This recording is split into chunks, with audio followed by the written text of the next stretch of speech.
Hello दोस्तों, आज का ये महासंग्राम वीडियो होने वाला है क्योंकि हम इस वीडियो के अंदर हम semester 6 major paper 15 political science का मोस्ट इंपॉर्टेंट क्वेश्चन बताने जा रहे हैं दोस्तों। जैसे कि इसके पहले मेजर पेपर 12, 13, 14 सारा करवा रखे थे और जो मैं बता रहा हूँ उसी के अंदर से भी क्वेश्चन आ रहा है। ठीक है, तो यहाँ पर देख सकते हैं जो भी इतने सारा क्वेश्चन दिख रहा है, यहाँ पर देख सकते हैं टोटल ये जो 6 क्वेश्चन है ये आपका मोस्ट इंपॉर्टेंट क्वेश्चन है। बाकी ये शॉर्ट टाइप्स का क्वेश्चन है, तो सभी क्वेश्चन का आंसर हम एक ही वीडियो में कंप्लीट करेंगे क्योंकि मेरा आंसर ऑलरेडी पहले से ही बना हुआ था, पहले ही से ही बना के रखे हुए थे। ठीक है, सारे क्वेश्चन का तो हम एक का करके सारे को चर्चा करेंगे। उधर का आंसर नहीं बना हुआ था दोस्तों, मेजर पेपर 12, 13, 14 वो सब का, इसलिए थोड़ा सा लेट लग रहा था, लेकिन इसका पहले से ही बना हुआ है तो इसीलिए हम महासंग्राम वीडियो एक ही वीडियो में कंप्लीट खत्म कर रहे हैं। ठीक है, एक का करके सारे का आंसर को देखेंगे। पहला, राजनीतिक समाजशास्त्र की प्रकृति एवं इसके क्षेत्र का वर्णन करें। हो सकता है राजनीतिक समाजशास्त्र रिलेटेड कोई अलग भी टाइप से अगर दे दे तो भी आंसर यही लिखना है, सिर्फ ये देखना है कि राजनीतिक समाजशास्त्र लिखा हुआ है। ठीक है, राजनीतिक समाजशास्त्र क्या होता है इसके बारे में अगर आपको पहले पता चल जाएगा तो आपको पूरा नीचे समझने में कहीं भी दिक्कत नहीं होगा। ठीक है, देखो राजनीतिक और समाजशास्त्र ये दो चीज़ें हैं, एक राजनीतिक अलग और एक समाजशास्त्र अलग है। ये दोनों जब मिला दिया गया है तो बना है राजनीतिक समाजशास्त्र। ये तो आपको भी पता है। देखो इसका एग्जाम्पल कैसे होता है। सो मान लो एक पिता है, पिता के एक तरफ उसका एक लड़का है और एक तरफ उसका एक लड़का है। ठीक है, दोनों तरफ लड़के हैं उसका, यानी एक पिता, हमारे बड़े पिता जो हैं वो बीच में खड़े हैं, उसके एक तरफ एक लड़का है और दूसरे तरफ एक लड़का है। अब देखो जो बीच में पिता खड़ा है ना वो हो गया राजनीतिक समाजशास्त्र, और जो एक तरफ एक बेटा खड़ा है वो हो गया राजनीतिक, और एक जो दूसरे तरफ बेटा खड़ा है वो हो गया समाजशास्त्र। जब राजनीतिक वाला और समाजशास्त्र दोनों बेटा मिल गया तो उससे क्या बन गया, हमारा बाप, यानी दोनों का जो बेटा का बाप है वो कौन है, पिता कौन है, बीच वाले। तो ऐसा ही सेम कंडीशन है कि एक तरफ राजनीतिक है और एक तरफ समाजशास्त्र है, और बीच में कौन है, राजनीतिक समाजशास्त्र, दोनों से जो मिल के बना है। ठीक है, तो देखो राजनीतिक समाजशास्त्र ना तो राजनीति की तरफ जा सकता है ना तो समाजशास्त्र की तरफ जा सकता है। यानी जो पिता है क्या वो अपने इस बेटा की ओर या तो फिर उस बेटा की ओर जा सकता है, नहीं, इधर जाएगा तो भी उसका दिक्कत होगा और उधर भी नहीं जा सकता है, इधर भी जाने से दिक्कत होगा उधर भी जाने से दिक्कत होगा, इससे बढ़िया वो बीच में ही रहेगा। ठीक है, तो बस आप लोग इतना ही एग्जाम्पल समझो कि इसी प्रकार से राजनीतिक और समाजशास्त्र में है कि देखो ये तीन चीज़ें यहाँ पे, एक राजनीतिक और एक समाजशास्त्र, ये दोनों छोटे छोटे बेटे हैं, और एक राजनीतिक समाजशास्त्र अगर एक साथ बोलेंगे तो हो गया पिता। तो राजनीतिक समाजशास्त्र जो है ना वो ना तो राजनीतिक की तरफ जा सकता है ना तो समाजशास्त्र की तरफ जा सकता है, तो बीच में अपवाद है यहाँ पे, तो जाए सो जाए की तरफ, तो इसीलिए इसका नाम दे दिया गया राजनीतिक समाजशास्त्र। ठीक है, चलो इसका डेफिनेशन की ओर हम लोग बढ़ते हैं। पहले देखते हैं समाजशास्त्र का अर्थ क्या होता है। समाज मीन्स होता है समाज, और शास्त्र का मतलब होता है उसके अच्छे से, सिस्टम से, बढ़िया तरीक़ा से उसके बारे में अध्ययन करना। तो जब हम समाज के अच्छे तरीक़े से समाज के एक अच्छे सिस्टम से हम क्या करते हैं, अध्ययन करते हैं, उसके बारे में जानते हैं, तो उसे हम समाजशास्त्र कहते हैं। ठीक है, समाजशास्त्र देखो इसका डेफिनेशन अर्थ को देखते हैं कि समाजशास्त्र समाज का विज्ञान है। समाजशास्त्र क्या है, समाज का विज्ञान है। इस शास्त्र के अंतर्गत मुख्य रूप से समाज का अध्ययन किया जाता है। इसमें किसका अध्ययन किया जाता है, समाज का। समाजशास्त्र की मुख्य विषय वस्तु सामाजिक संबंधों से है। सामाजिक संबंधों का अध्ययन के लिए ही समाजशास्त्र का जन्म हुआ और विकास हुआ। देखो यानी सामाजिक संबंधों के अध्ययन के लिए, ताकि हम समाज का क्या कर सके, अध्ययन कर सके, उसके बारे में सिस्टमेटिक तरीका से अध्ययन कर सके, हर कुछ जान सके, इसके लिए ही समाजशास्त्र को बनाया गया है। इसका मतलब ये हुआ। ठीक है, अर्थात अगर हम एक बात में एक शब्द बोले तो समाजशास्त्र जिसमें समाज के संबंधों का क्रमबद्ध, संगठित व व्यवस्थित अध्ययन किया जाता है। इसका मतलब आप लोग को समझना पड़ेगा कि समाजशास्त्र क्या है, जिसमें समाज के बारे में, समाज के संबंधों के बारे में क्रमबद्ध मतलब सिस्टमेटिक तरीका से, संगठित मतलब इकट्ठा किया गया चीज़ों को व्यवस्थित रूप से क्या करते हैं, अध्ययन करते हैं, उसी को हम लोग क्या बोलते हैं, समाजशास्त्र कहते हैं। चलो ठीक है, अब चलते हैं आगे। थोड़ा हम जल्दबाजी में समझा रहे हैं, तो अगर नहीं समझ में आ रहा होगा तो सॉरी, कमेंट करके बताना कि ये आपको समझ में आ रहा है या नहीं। ठीक है, अगर समझ में आ रहा होगा तो आप कमेंट करें कि हाँ मुझे समझ में आ रहा है। ठीक है, चलो अब देखते हैं राजनीतिक समाजशास्त्र क्या है। तो वही बात था, समाजशास्त्र क्या, जब समाज का एक क्रमबद्ध अध्ययन करते हैं तो समाजशास्त्र कहलाता है, लेकिन जब राजनीतिक में एक समाज का क्रमबद्ध अध्ययन करते हैं तो राजनीतिक समाजशास्त्र कहलाता है। ठीक है, लेकिन इसको ऐसा डिफिनेशन नहीं देना जो मैं बता रहा हूँ उस टाइप से करना। ठीक है, देखने में आपको हार्ड लग सकता है बट मैं आपको ईजी करके समझा देता हूँ। ठीक है, राजनीतिक समाजशास्त्र क्या है। जब 19वीं शताब्दी चल रहा था, ठीक है, जब 19वीं शताब्दी में राज्य और समाज, राज्य मतलब होता है राजनीतिक ही हुआ, राज्य मतलब देश, राजनीतिक ही हुआ। ठीक है, राज्य और समाज के आपसी संबंध पर वाद विवाद हो गया। जब 19वीं शताब्दी चल रहा था तो राज्य में और समाज को लेकर के एक आपसी संबंध विवाद उत्पन्न हो गया, वाद विवाद होने लगा। अब जब 19वीं शताब्दी खत्म हो गई, जब 20वीं शताब्दी में, जब द्वितीय विश्व युद्ध के बाद, 20वीं शताब्दी मतलब क्या, जब द्वितीय विश्व युद्ध चल रहा था तो उसके बाद सामाजिक विज्ञान में विभिन्नीकरण और विशिष्टीकरण तथा राजनीतिक में व्यवहारिक क्रांति के बढ़ते हुए, देखो यहाँ तो मैं आपको समझाता हूँ। जब 19वीं शताब्दी में वाद विवाद उत्पन्न हो गया, अब आया 20वीं शताब्दी, जब द्वितीय विश्व युद्ध चला, और जब द्वितीय विश्व युद्ध चला उसके बाद समाज को क्या करने किया जाने लगा, विभिन्नीकरण और विशिष्टीकरण। विभिन्नीकरण मतलब क्या, अलग अलग तरीका से विकास किया जाने लगा समाज में। इसके पहले आप लोग पढ़े होंगे विभिन्नीकरण और विशिष्टीकरण पहले वाला क्वेश्चन में। और विशिष्टीकरण मतलब क्या, एक खास प्रकार का विकास किया जाने लगा, है ना। मतलब जब द्वितीय विश्व युद्ध हो गया उसके बाद से क्या किया जाने लगा, समाज में एक अलग अलग तरीका से विकास किया जाने लगा। एक अलग अलग तरीका से विकास करने के बाद एक अच्छे तरीके से, एक खास तरीके से भी अलग अलग तरीके से क्या किया जाने लगा, विकास किया जाने लगा। ठीक है, विभिन्नीकरण का मतलब क्या, अलग अलग तरीके से विकास, और विशिष्टीकरण मतलब क्या, एक अलग विशेष तरीका से, है ना। तो कुल मिलाकर के देखा जाए तो विशेष तरीका से और अलग अलग तरीका से विकास किया जाने लगा। ठीक है, जब ऐसा हुआ तो राजनीतिक विज्ञान में व्यवहारिक क्रांति के बढ़ते हुए महत्व, अब उसके बाद देखा गया कि राजनीतिक विज्ञान में व्यवहारिक क्रांति के बढ़ते हुए महत्व के कारण जर्मन और अमेरिका विद्वानों ने राजनीतिक विज्ञान के समाजोन्मुख अध्ययन की नूतन प्रवृत्ति शुरू हुई। देखो, जब क्या हुआ, राजनीतिक विज्ञान में व्यवहारवादी क्रांति के बढ़ते हुए प्रभाव के कारण जब क्या हुआ, राजनीतिक विज्ञान में व्यवहारवादी क्रांति बढ़ने लगा, इसका महत्व जब बढ़ने लगा तो जर्मनी और अमेरिका के जो विद्वान थे ना, वो लोगों ने क्या किया कि राजनीतिक विज्ञान के समाजोन्मुख अध्ययन की नूतन प्रवृत्ति शुरू कर दी। जब उसने देखा कि राजनीतिक विज्ञान में व्यवहारवादी जो क्रांति उसका महत्व बढ़ रहा है, कौन, जर्मन और अमेरिकी के जो विद्वान थे, वो जब देखा कि राजनीतिक विज्ञान में व्यवहारवादी क्रांति का महत्व बढ़ रहा है तो उसने क्या करने लगा, राजनीतिक विज्ञान में उन लोगों ने समाजोन्मुख का अध्ययन का नूतन प्रवृत्ति शुरू कर दी। समाजोन्मुख का मतलब होता है फैली हुई असमानता, कमियां को दूर करना। तो अमेरिका और जर्मनी के जो विद्वान थे, उन लोगों ने मिल करके जब राजनीतिक विज्ञान के फैली हुई असमानता को, फैली हुई कमियां को दूर करने का एक प्रवृत्ति शुरू कर दिया, है ना। इस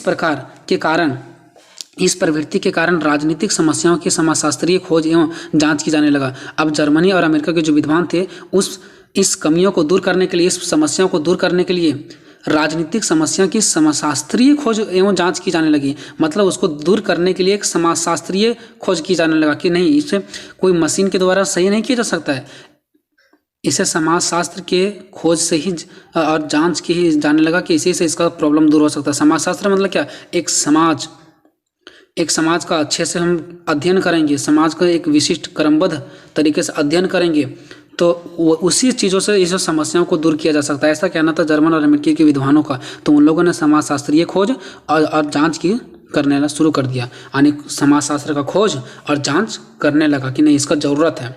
अब ये खोज जो है ना, एवं जो जांच है, ये खोज और जांच ना तो पूर्ण रूप से समाजशास्त्रीय निकला और ना ही पूर्ण रूप से राजनीतिक निकला। मतलब जब इसका खोज किया जाने लगा तो इसका सॉल्यूशन ना तो पूरा समाजशास्त्रीय में निकला, ना ही पूरा राजनीतिक में निकला। मतलब ना तो छोटे बेटा में निकला, इधर वाले बेटा में निकला, ना इधर वाले बेटा में निकला। इसलिए इस अध्ययन को पूरा बाप को ही बता दिया गया। मतलब इस राजनीतिक समाजशास्त्र का तो इसे का नाम क्या दे दिया गया, राजनीतिक समाजशास्त्र के नाम से पुकारा गया, है ना। मतलब अगर देखो, अपना जो पिता है वो इसको भी नहीं दे पाए और इसको भी नहीं दे पाए, है ना, तो उसका खुद वो अपने ही रह गया। मतलब राजनीतिक समाजशास्त्र के नाम से ही पुकारे जाने लगा। ठीक है, जब ये समस्याएं क्या होगी, ना तो इधर से समस्या सॉल्व हो सकी, ना इधर से हो सकी, तो इसी प्रकार से इसका नाम क्या हो गया, राजनीतिक समाजशास्त्र के नाम से पुकारे जाने लगा। अब देखते हैं राजनीतिक समाजशास्त्र की परिभाषा। तो कुछ अलग अलग विद्वानों ने राजनीतिक समाजशास्त्र की अलग अलग परिभाषाएं भी दी है, जो इस प्रकार है।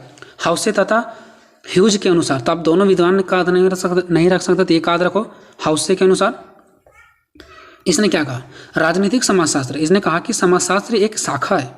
इसने कहा कि समाजशास्त्र क्या है, शाखा है जिसका संबंध मुख्य रूप से राजनीतिक और समाज में अंतःक्रियाओं का विश्लेषण है। बस आपको इतना ध्यान रखना है कि हाउसे ने यह कहा है कि जो समाजशास्त्र होता है ना, वह राजनीतिक और समाज, वही दो छोटे बेटा, राजनीतिक और समाज के अंतः जो क्रिया का विश्लेषण है ना, वही करना है। अगर हम राजनीतिक में और समाज का अंतः क्रियाओं का विश्लेषण कर रहे हैं तो वही हमारा समाजशास्त्र है, यानी कि राजनीतिक समाजशास्त्र। ठीक है, यानी हम दो छोटे लोगों का क्या कर रहे हैं, अंतःक्रियाओं कर रहे हैं, तो वो हमारा उसका पिता कहलाएंगे, यानी कि राजनीतिक समाजशास्त्र। दूसरा पोपिनो के अनुसार, ठीक है, पोपिनो, ठीक है, राजनीतिक समाजशास्त्र में सामाजिक संरचना तथा समाज की राजनीतिक संस्थाओं के परस्पर संबंधों का अध्ययन करना है। ये जो दूसरा विद्वान थे, इनका ये कहना था ना कि जो राजनीतिक समाजशास्त्र है वो सामाजिक संरचना और राजनीतिक संस्था के बीच का परस्पर संबंध, उसमें क्या था, राजनीतिक और समाज, और इसमें क्या है, इसमें भी राजनीतिक है और समाज है, लेकिन इसके साथ कुछ लगा हुआ है, सामाजिक संरचना और राजनीतिक संस्था। आपको ये दोनों याद रखना है।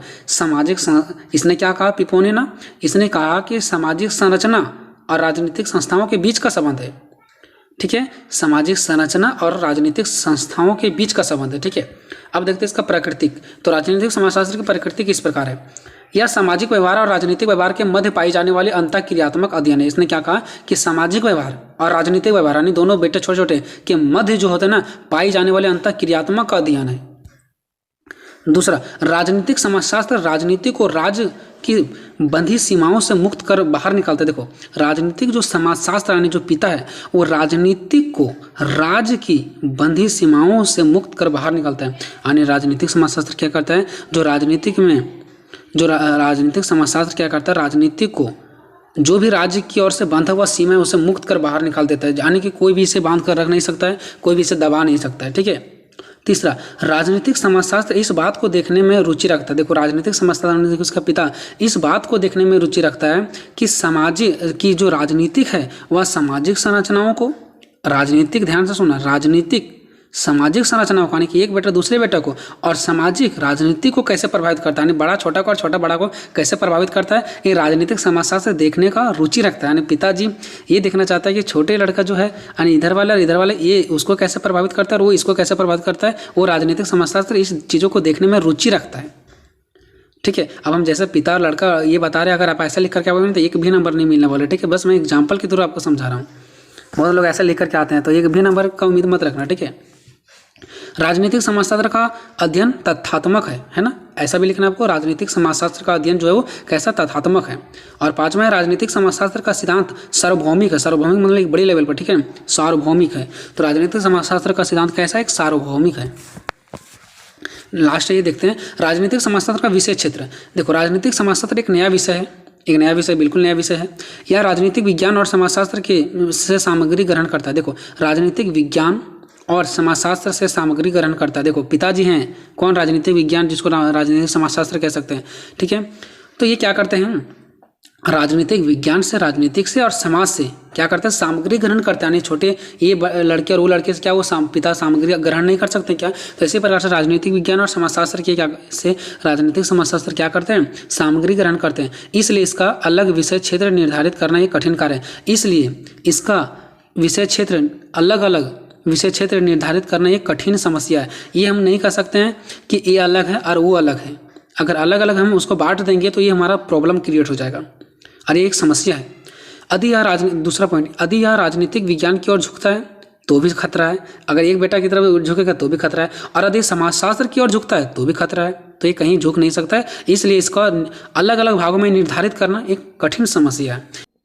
क्वेश्चन नंबर दूसरा, राजनीतिक संस्कृति की परिभाषा दे, इसके निर्माणकारी तत्वों की विवेचना करना। मतलब राजनीतिक संस्कृति के बारे में आपको बताना। ठीक है, राजनीतिक संस्कृति, राजनीतिक संस्कृति क्या है, जो हम अपना संस्कृति को राजनीतिक से जोड़ते हैं। ठीक है, जो हम अपने राजनीतिक से जोड़ते हैं, हम अपने विश्वास रखते हैं राजनीतिक में। अब यहाँ पे ये भी होता है, जैसे देखिए हम लोग का चुनाव वगैरह होता है तो हम लोग का ये अधिकार, हमारा ये संस्कृति है कि हम लोग क्या करेंगे, चुनाव देंगे। जिसको 18 साल से प्लस है वो हमारा चुनाव देंगे। और हम लोग क्या करते हैं, राजनीतिक में विश्वास भी करते हैं। कुछ चीज़ें हैं जो हम लोग विश्वास करते हैं, बचपन से विश्वास करते हुए आ रहे हैं कि हम सरकार को चुनते हैं, हम सभी को एक वोट देने का अधिकार है, हम उसी सरकार को चुनेंगे जो हमारे लिए अच्छा करेगा। तो ये सब हमारा क्या है, संस्कृति है। कि इसका राजनीति का संस्कृति जो हम लोग बचपन से चलाते हुए आ रहे हैं। अगर आज हमारा सरकार जी ये कहेगा कि आप लोगों को वोट नहीं देना जिसका 30 साल से प्लस है, तो हम लोग विरोध कर देंगे कि इसने राजनीतिक संस्कृति को खराब किया। क्योंकि बचपन से राजनीतिक संस्कृति ये था कि 18 साल से प्लस वाले को सभी को वोट देने का अधिकार है, लेकिन इसने राजनीतिक संस्कृति को खराब किया। तो हम अपने संस्कृति को, अच्छा आज आप ये बताइए, अगर कोई ये कहेगा नहीं भूत नहीं होता, भगवान की पूजा नहीं करना चाहिए, तो आप लोग क्या इसे सही मानोगे, नहीं मानोगे कि नहीं हमारे पूर्वज लोग पूजा करते हुए आए हैं तो आज भी हम लोग पूजा करेंगे। ऐसे ही 18 साल से प्लस वाले वोट देते आए हैं तो आज भी हम देंगे, नहीं तो हम विरोध करेंगे। ठीक है, तो सबसे पहले मैं स्टार्ट करता हूँ राजनीतिक संस्कृति की परिभाषा। ठीक है, तो यहाँ पे सबसे पहले क्या पूछ रहा है कि राजनीतिक संस्कृति की परिभाषा है, फिर इसका निर्माणकारी तत्वों का विवेचना करें। ठीक है, तो सबसे पहले हम राजनीतिक संस्कृति की परिभाषा को देखेंगे। तो सबसे पहले ये देख लेते हैं कि संस्कृति है क्या। तो मैंने जितना कुछ बताया, अगर आप उस लैंग्वेज को समझ पाए तो उस लैंग्वेज में लिख सकते हैं, नहीं तो अगर ये थोड़ा बहुत, अगर आपको ये डिफिकल्ट पॉइंट लगता है जो मैंने लिखा है, तो आप लोग जो मैंने मेरे द्वारा समझे हैं उस पॉइंट को आप लोग लिख सकते हो। ठीक है, तो देखिए संस्कृति से लोगों के मूल्य, विश्वास, आस्थाएं, रीति रिवाज, परंपराओं तथा विभिन्न प्रकार के प्रतीकों का मतलब क्या हो गया, जैसे हमारा प्रतीक है कि हिंदू धर्म इस चीज़ों को बाल छोटे रखेंगे, ठीक है, मुस्लिम लोगों को थोड़ा सा दाढ़ी लंबे रखते हैं, सबका रीति रिवाज अलग अलग है, ठीक है, तो इसी को बोलते हैं प्रतीक, ये मेरा प्रतीक है, चिन्ह है, ठीक है, और विश्वास प्रकट होती है, मतलब ये सब चीज़ों से रीति रिवाज, परंपराओं आदि ये सब चीज़ों का क्या होता है, प्रतीकों का विश्वास प्रकट होता है, सबका अलग अलग प्रतीक होता है ना। हम लोग का एक अलग झंडा होता है, दूसरा जाति का जो दूसरा धर्म के है उसका अलग होते हैं, ठीक है ना, तो वो सबका अलग है, ठीक है। तो आप लोग ये जो भी लोग देख रहे होंगे, चाहे आप हिंदू हो मुस्लिम हो, सब अपना भाई हैं, ठीक है ना। हम लोग हिंदुस्तान में रहते हैं, तो हम लोग हिंदुस्तान जो है हमारा दोनों पक्ष में है, हिंदू मुस्लिम सब हम लोग एक भाईचारा का देश है, ठीक है। तो आप लोग इस क्वेश्चन को समझें, ना कि आप लोग जाति धर्म पर चले जाएं, ठीक है। चलिए, उसके बाद आता है राजनीतिक संस्कृति। अभी मैंने संस्कृति देख ली, जो अपने मेरा रीति रिवाज है उसी को तो मेरे संस्कृति कहते हैं, जो हमारा पूर्वज से चलते हुए आ रहा है, ठीक है। उसके बाद राजनीतिक संस्कृति।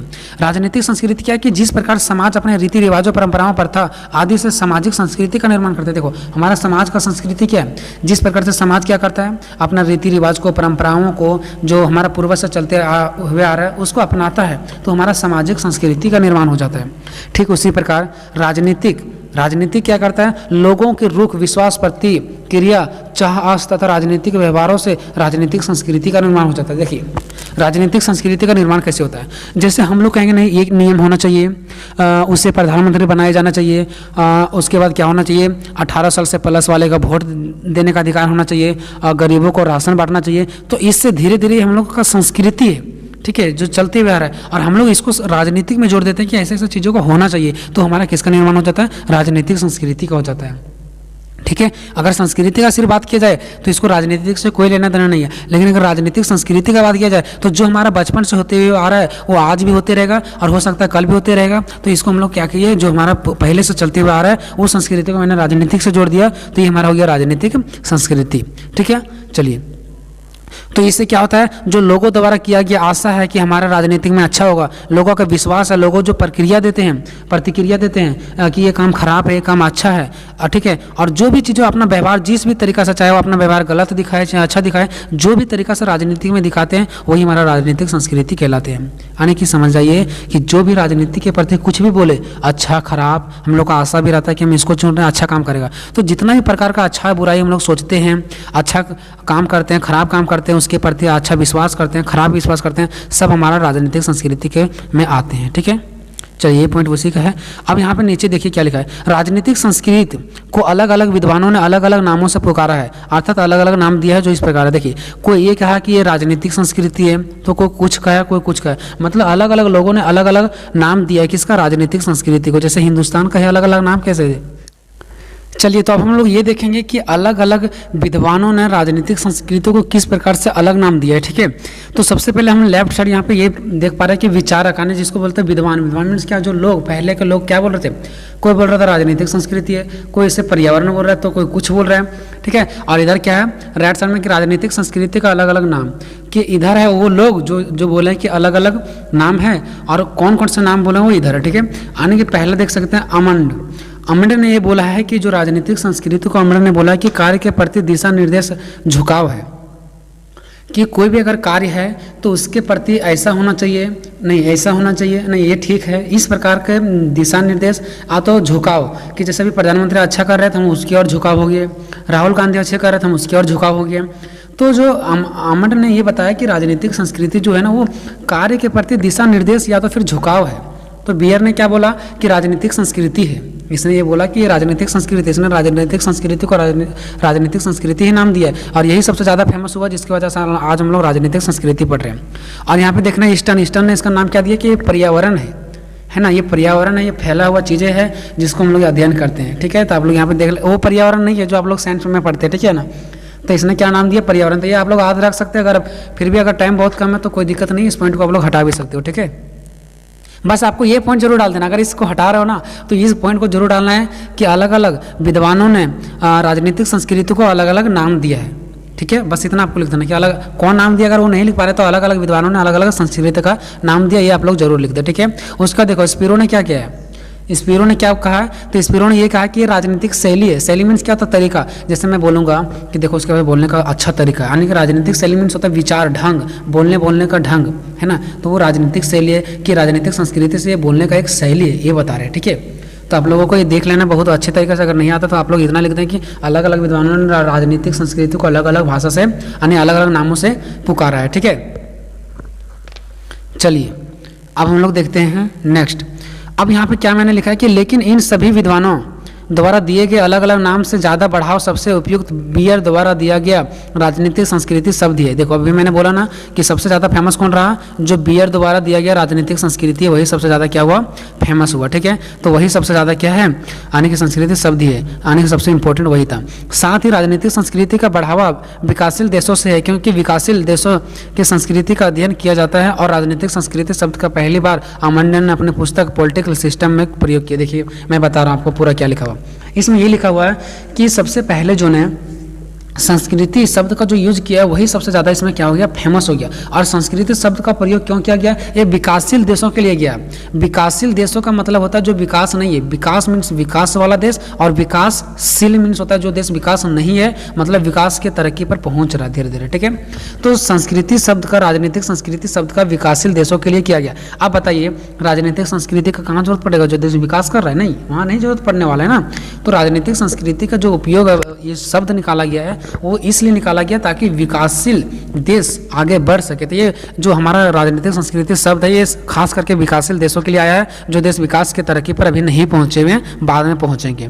उसके बाद राजनीतिक संस्कृति का सबसे पहले जो लिखा गया था वो सबसे पहले कौन ने लिखा था, आमंडन ने लिखा था। आप लोग यहाँ पे देख सकते हैं सबसे पहले आमंडन ने लिखा था, कहाँ पे, अपने पुस्तक में पॉलिटिकल सिस्टम में प्रयोग किया गया था, ठीक है। तो पूछा जाएगा आमंडन ने सबसे पहले अपने पुस्तक का नाम क्या था, तो पॉलिटिकल सिस्टम। इसमें सबसे पहले कौन सा भाषा का यूज किया था, तो राजनीतिक संस्कृति का सबसे पहले इसने यूज किया था, ठीक है। तो आप लोग यहाँ से देख सकते थे, ठीक है, कि सबसे पहले इसने क्या किया था, यहाँ पे सबसे पहले जो संस्कृति शब्द का प्रयोग किया गया था वो यहाँ पे नंबर 1 वाला आमंडन ने किया गया था, ठीक है। चलिए तो आमंडन ने सबसे पहले इसका क्या किया, पुस्तक पॉलिटिकल सिस्टम में संस्कृति शब्द का सबसे पहले प्रयोग किया। उसके बाद राजनीतिक संस्कृति की परिभाषा, देखिए आपको लिखने का टाइम नहीं, बस आपको वीडियो देख लेना है, ठीक है। अगर कुछ थोड़ा बहुत पॉइंट इसमें नहीं समझ आ रहा तो आपको टेंशन नहीं लेना, कुछ तो समझोगे, आपको जाकर के लिख देना वहाँ पे, ठीक है ना। चलिए अब बोल रहा है राजनीतिक संस्कृति की परिभाषा। अब हम लोग यहाँ पे आए मेन पॉइंट अब मैंने आया, ठीक है, जो यहाँ पे पूछ रहा था, क्या पूछ रहा था यहाँ पे देखिए क्वेश्चन में पूछ रहा था राजनीतिक संस्कृति की परिभाषा दे। तो इधर तो मैंने ये देखा कि राजनीतिक ये जो परिभाषा वो क्या है, हम अपने अकॉर्डिंग देखें, हम लोग अपने अकॉर्डिंग, लेकिन अब हम लोग अपने अकॉर्डिंग नहीं बल्कि किसके अकॉर्डिंग देखेंगे, अब जो यहाँ के लोगों ने, पहले विद्वानों लोगों ने, ठीक है, जो परिभाषा दी है उसको हम लोग अब देखेंगे यहाँ पे, ठीक है।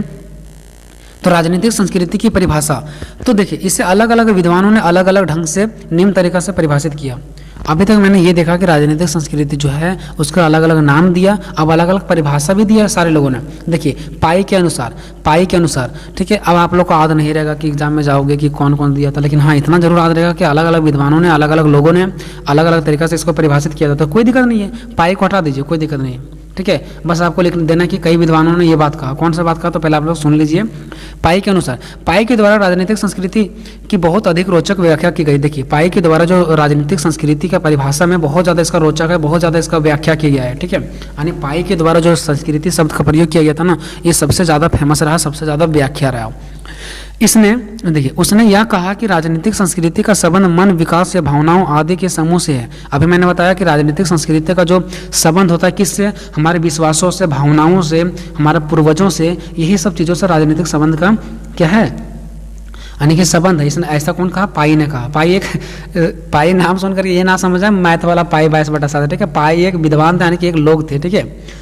तो ये क्या है, समूह से है जो राजनीतिक प्रक्रिया को आगे बढ़ाने और फैलाने में सहयोग करता है। तो इस प्रकार का जो हमारा विश्वास होता है, संबंध होता है, वो राजनीतिक प्रक्रिया को आगे बढ़ाने में क्या करता है, सहायता करता है। कैसे करता है, कि हमारा विश्वास है कि वो हमारा नेता अब अच्छा काम करेगा, ये हमको लगता है, विश्वास है, तो हमको उसको वोट देंगे। तो इस प्रकार से हमारा राजनीतिक बढ़ेगा कि नहीं बढ़ेगा, इस प्रकार से हमारा राजनीतिक बढ़ेगा। तो कहीं ना कहीं हमारा विश्वास राजनीति में बहुत ज़्यादा फायदेमंद पहुँचाता है। और राजनीतिक संस्कृति एक ऐसे विचार और नियम प्रदान करते हैं, और जो हमारा राजनीतिक संस्कृति है एक ऐसे विचार और नियम प्रदान करते हैं जो राजनीतिक व्यवस्था में व्यवहार को नियंत्रित करते हैं। और देखिए और राजनीतिक संस्कृति का ऐसा विचार होता है ना जो नियम प्रदान करते हैं, जो राजनीतिक व्यवस्था में व्यवहार को नियंत्रित करते हैं। देखिए जब हम लोगों को क्या होता है, राजनीतिक संस्कृति का ऐसा नियम प्रदान करता है जिससे हम लोगों के बीच एक नियंत्रण होता है।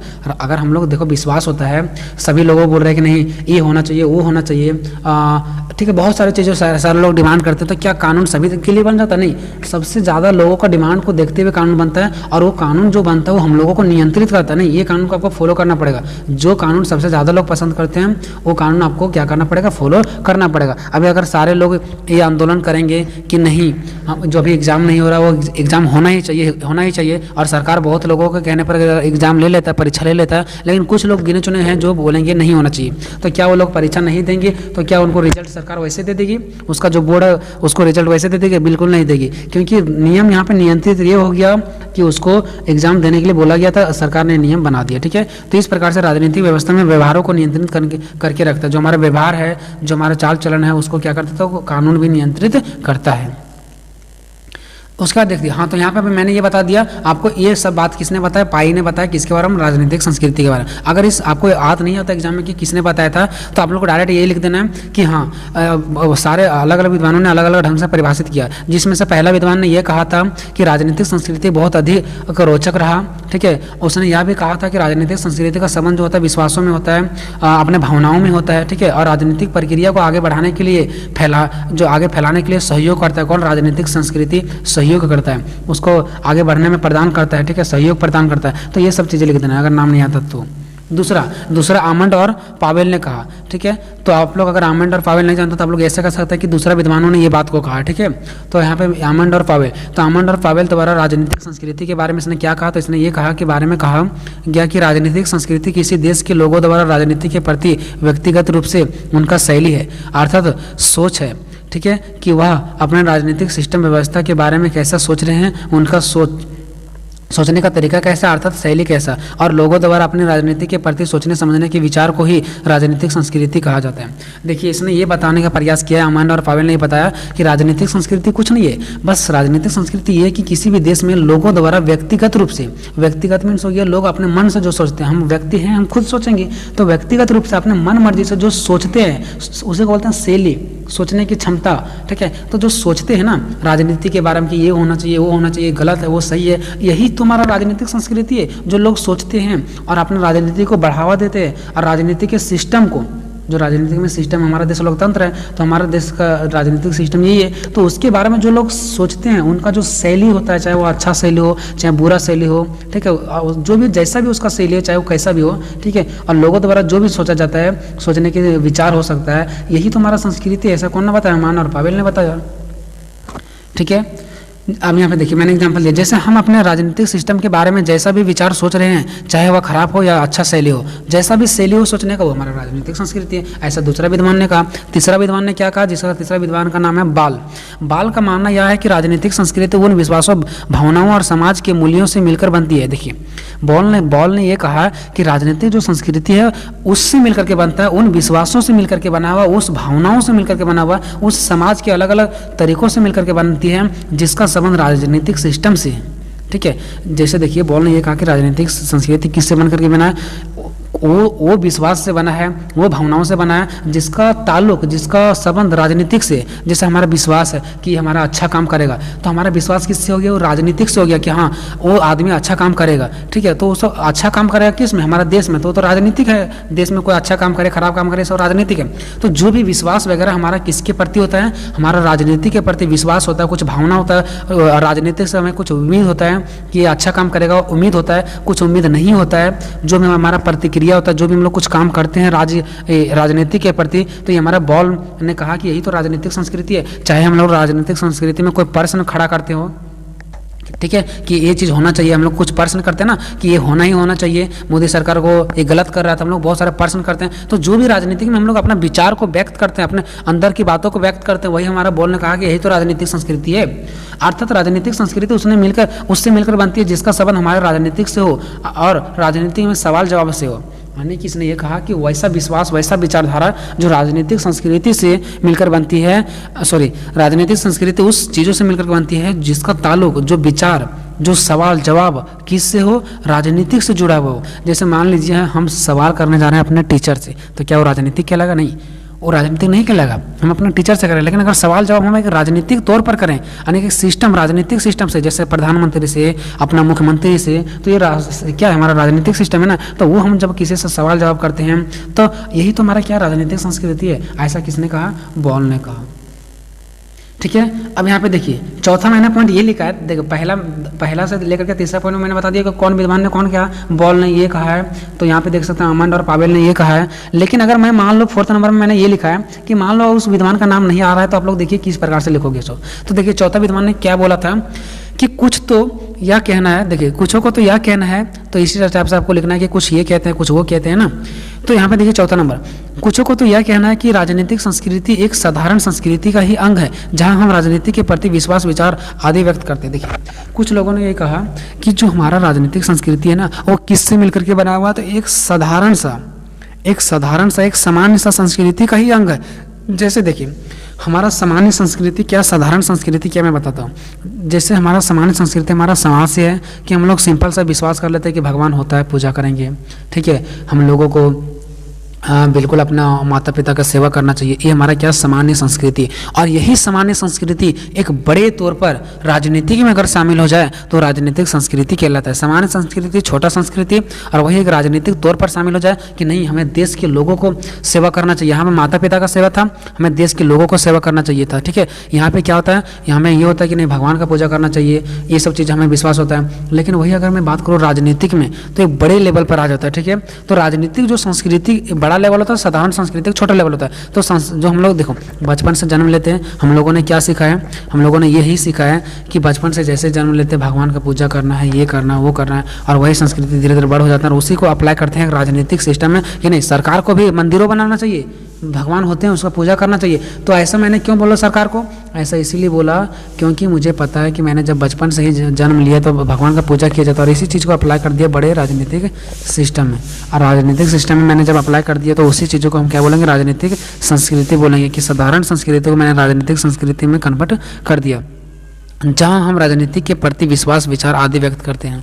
ठीक है, जहाँ हम क्या करते हैं, राजनीति के प्रति विश्वास कर लेते हैं, विचार करते हैं, आदि बहुत सारी चीज़ों को व्यक्त करते हैं कि राजनीति में ये चीज़ें विश्वास है, यानी कि ये सरकार हमारा करेगा, अच्छी चीज़ें हैं, हमें भगवान में भी विश्वास है तो उसे मंदिर बनाया जाना चाहिए, और विचार भी बहुत सारे करते हैं। ठीक है, तो कुछ लोगों का ये कहना है कि राजनीतिक संस्कृति है जो एक अंग है, एक हिस्सा है। किसका हिस्सा है? साधारण है संस्कृति का। ठीक है, अब चलते हैं इधर, जो हमारा क्वेश्चन नंबर में क्या बोल रहा था, क्वेश्चन नंबर हमारा ये जो बोल रहा था कि राजनीतिक संस्कृति के निर्माणकर्ताओं का तत्वों का वर्णन करें, है ना। इसके बारे में हम लोग यहाँ पे जिक्र करेंगे। जैसे कि यहाँ पे आप लोग देख सकते हैं क्वेश्चन में जो बोला गया था कि देखिए यहाँ पे कि राजनीतिक संस्कृति की परिभाषा, तो हम लोगों ने परिभाषा देख ली कि अलग अलग विद्वानों ने अलग अलग परिभाषा दिया। अब हम लोग ये देखेंगे इसके निर्माणकारी तत्वों का विवेचना, इसके जो निर्माण कार्य थे, यानी कि इसका निर्माण कैसे किया जा सकता था। ठीक है, देखिए वीडियो बहुत लंबा हो रहा है, लेकिन मैं क्या करूँ, ये क्वेश्चन ही वैसा है ना, तो वीडियो अगर लंबा हो गया होगा तो इसके लिए मैं क्षमा चाहूँगा आप लोगों से। चलिए अब यहाँ पे राजनीतिक संस्कृति की निर्माण कार्य तत्व, निर्माण कार्य तत्व मीन्स इसे निर्माण करने वाला तत्व। तो यहाँ पे मैंने ये लिखा कि राजनीतिक संस्कृति के निर्माण कार्य तत्व निम्न है। निम्न मीन्स क्या होता है पता है? जो नीचे दिया गया है, यानी कि हम नीचे लिख रहे हैं इसको, राजनीतिक संस्कृति के निर्माण कार्य तत्व नीचे है, ऐसे भी बोल सकते हैं। ठीक है, चलिए राजनीतिक संस्कृति के निर्माण में अन्य अनेकों देश के राजनीतिक सिस्टम के अतीत का महत्वपूर्ण योगदान होता है। देखिए राजनीतिक संस्कृति में सबसे इंपॉर्टेंट ये होता है कि जो हमारा देश का अतीत मीन्स पुराने संस्कृति का योगदान होता है। हमारे देश में पुराने समय में क्या हुआ, पूजा करना चाहिए, ठीक है, पुराने समय से आ रहा है कि वोटिंग डालना चाहिए, तो वही राजनीतिक संस्कृति को बढ़ावा देता है। राजनीतिक संस्कृति को कौन बढ़ावा देता है? किसी भी देश का जो अतीत में यानी पुराने समय में बीते हुए चीज़ है, जो पुराने समय में लोग विश्वास कर रहे हैं, वही चीज़ें क्या करता है? राजनीतिक संस्कृति को निर्माण में आगे बढ़ाता है कि उस देश के पहले सिस्टम कैसा था, वही सिस्टम आज भी राजनीतिक सिस्टम में लागू होना चाहिए। हाँ, कुछ ज़्यादा नया चीज़ें सिस्टम लागू कर सकते हो, लेकिन पुराना सिस्टम को भी आपको ध्यान रखना पड़ेगा। ठीक है, तो इस प्रकार से राजनीतिक सिस्टम बन जाता है। पुराने समय को विश्वास, जो चीज़ है, देखो आज मंदिर भी बन रहा था, राजनीतिक सिस्टम है। तो कैसे बना? क्योंकि पहले से ये चीज़ें सिस्टम लागू होते हुए आ रहा है। ठीक है, दूसरा पॉइंट ये है कि कुछ विद्वानों ने अलग अलग देशों के बदलते संस्कृति का उदाहरण देते हुए राजनीतिक संस्कृति को स्पष्ट किया। कुछ विद्वानों ने ये भी कहा है कि राजनीतिक संस्कृति जो है ना, अलग अलग देशों को बदलते हुए राजनीतिक संस्कृति को स्पष्ट किया। कैसे? देखिए इसके पहले ने ये बताया गया था कि जो अलग अलग जो देश थे उसका संस्कृति कुछ अलग था, उसका जो संस्कृति था वो कुछ अलग था, लेकिन जब वही देशों के प्रति लड़ाई और झगड़ा होने लगा तो सभी देशों का संस्कृति क्या होने लगा, बदलने लगा। तो कुछ लोग ये भी बोलते हैं कि किसी का संस्कृति राजनीतिक संस्कृति आगे बढ़ा, किसी का राजनीतिक संस्कृति आगे नहीं बढ़ा। तो ये अलग अलग कंडीशन के कारण क्या होगा, राजनीतिक संस्कृति में बढ़ावा मिला। इसमें मैंने बहुत सारा पॉइंट लिखा है, एक आधो पॉइंट नहीं समझ में आ रहा है तो कोई दिक्कत नहीं, ठीक है। मैंने बहुत सारा लगभग 10 पॉइंट यहाँ पे मैंने लिखने का प्रयास किया, ठीक है। तीसरा देखिए, छोटे देश में हिंसा द्वारा सत्ता परिवर्तन करना एक साधारण काम होता है। यहाँ हिंसा द्वारा जो चाहे वह हो सकता है, लेकिन एक बड़ा देश में ऐसा नहीं होता है। थोड़ा बहुत तो परिवर्तन का स्थिति बनता है, नहीं तो लोगों विरोध करना शुरू कर देते हैं। इस प्रकार ऐसे देशों में राजनीतिक संस्कृति का निर्माण हो जाता है। जैसे देखिए, जो देश छोटा है उसमें से अगर सरकार चाहेगी ना तो लोगों को दबा करके हिंसा के द्वारा अपने सेना पुलिस को बुला करके उनके जो मांग होगा उसको कम किया जा सकता है कि नहीं, जो तुम लोग इस मांग को कर रहे हो कि 18 साल के बाद वोटिंग देना चाहिए, नहीं 25 साल के बाद वोटिंग होगा। अगर लोग नहीं मानेंगे तो जो छोटा देश रहेगा तो कम लोग रहेंगे, तो सरकार सेना को भेज देगा, पुलिस को भेज देगा और वहां से उस चीज़ों को दबा देगा। तो इससे क्या हुआ, राजनीतिक संस्कृति जो निर्माण में बाधा डाल गया, राजनीतिक संस्कृति जो है उसमें बढ़ोतरी नहीं मिलेगा, राजनीतिक संस्कृति नष्ट हो गया। लेकिन राजनीतिक संस्कृति का बढ़ावा तब मिलता है जब वो देश बड़ा हो, बड़ा लेवल पर सरकार को राजनीतिक संस्कृति के अंतर्गत हमारे जो जनता है, हमारे लोगों का बात मानना ही पड़ता है, ना तो उसको डर होता है कि हमारे क्या कर देंगे, आंदोलन कर देंगे। तो इस सिचुएशन में अगर हम लोग ये डिमांड करेंगे नहीं मंदिर का निर्माण किया जाना चाहिए तो सरकार मजबूरन में ये चीज़ों को मान जाएगा। तो ये राजनीतिक संस्कृति में बढ़ावा मिल गया। तो बढ़ावा कब मिलता है, जब हमारा देश बड़ा हो। तो इस पॉइंट में हम लोग यही बात करेंगे, यानी कि निर्माण कार्य का, कि राजनीतिक संस्कृति को कैसे से कैसे आगे बढ़ाया जा सके, ठीक है। चलते हैं चौथा पॉइंट की ओर। चौथा पॉइंट में यह है कि राजनीतिक संस्कृति के निर्माण में सामान्य संस्कृति की बहुत महत्वपूर्ण योगदान होता है। भाई मैंने बताया था सामान्य संस्कृति मीन्स छोटा संस्कृति, जो हम लोग छोटे लेवल पर लेते हैं कि नहीं हम लोग बचपन से भूतों में विश्वास करते हुए आए हैं। तो अब सरकार को ये नियम बनाना चाहिए, हर रास्ते में लाइट दे देना चाहिए ताकि भूत होते हैं उससे हमें डर ना हो। तो ये बचपन में ही मुझे बताया गया था कि भूत होते हैं, उसको आज अप्लाई कर रहे हैं राजनीतिक सिस्टम में। तो वही बोल रहा है कि राजनीतिक संस्कृति के निर्माण में, यानी राजनीतिक संस्कृति को आगे बढ़ाने के लिए, उसको बनाने के लिए छोटे से संस्कृति, एक सामान्य से संस्कृति का बहुत बड़ा भूमिका होती है।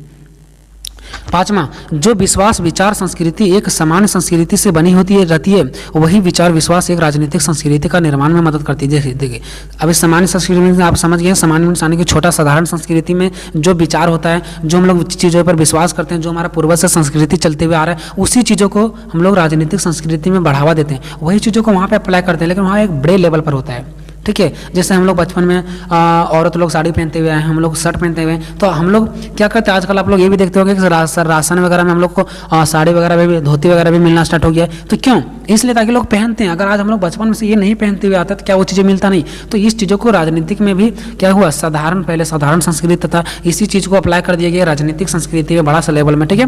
तो कहीं ना कहीं जो साधारण संस्कृति होती है वो राजनीतिक संस्कृति में बढ़ावा मिलता है, ठीक है। चलिए नेक्स्ट पॉइंट नंबर 6, एक व्यक्ति को अगर राजनीतिक में विश्वास है तो उसका विश्वास का कारण सामान्य विश्वास भी हो सकता है। देखिए अगर किसी भी व्यक्ति को राजनीतिक में विश्वास है तो उसका विश्वास तभी हो सकता है वहाँ पे जब वो एक छोटे लेवल पर विश्वास करता हो, राजनीतिक यानी कि एक समाज में विश्वास करता हो। जैसे हम लोगों को विश्वास है कि नहीं हमारा जो बगल पड़ोसी है, हमारा जो समाज में है, ये सभी लोग क्या ईमानदार हैं, तो हमको ये भी विश्वास हो जाता है कि हमारे देश में जो लोग हैं, राजनीतिक में जो लोग हैं, हमारा प्रधानमंत्री लोग हैं, वो भी क्या होंगे, एक विश्वास के लायक होंगे, ठीक है। तो हम लोग जब छोटे लेवल पर विश्वास करते हैं तो हमारा ऑटोमेटिक बड़े लेवल पर भी विश्वास हो जाता है। यानी कि साधारण संस्कृति में अगर हम विश्वास करते हैं तो हमें राजनीतिक संस्कृति में भी विश्वास होती है और इस प्रकार से राजनीतिक संस्कृति में बढ़ावा मिलता है।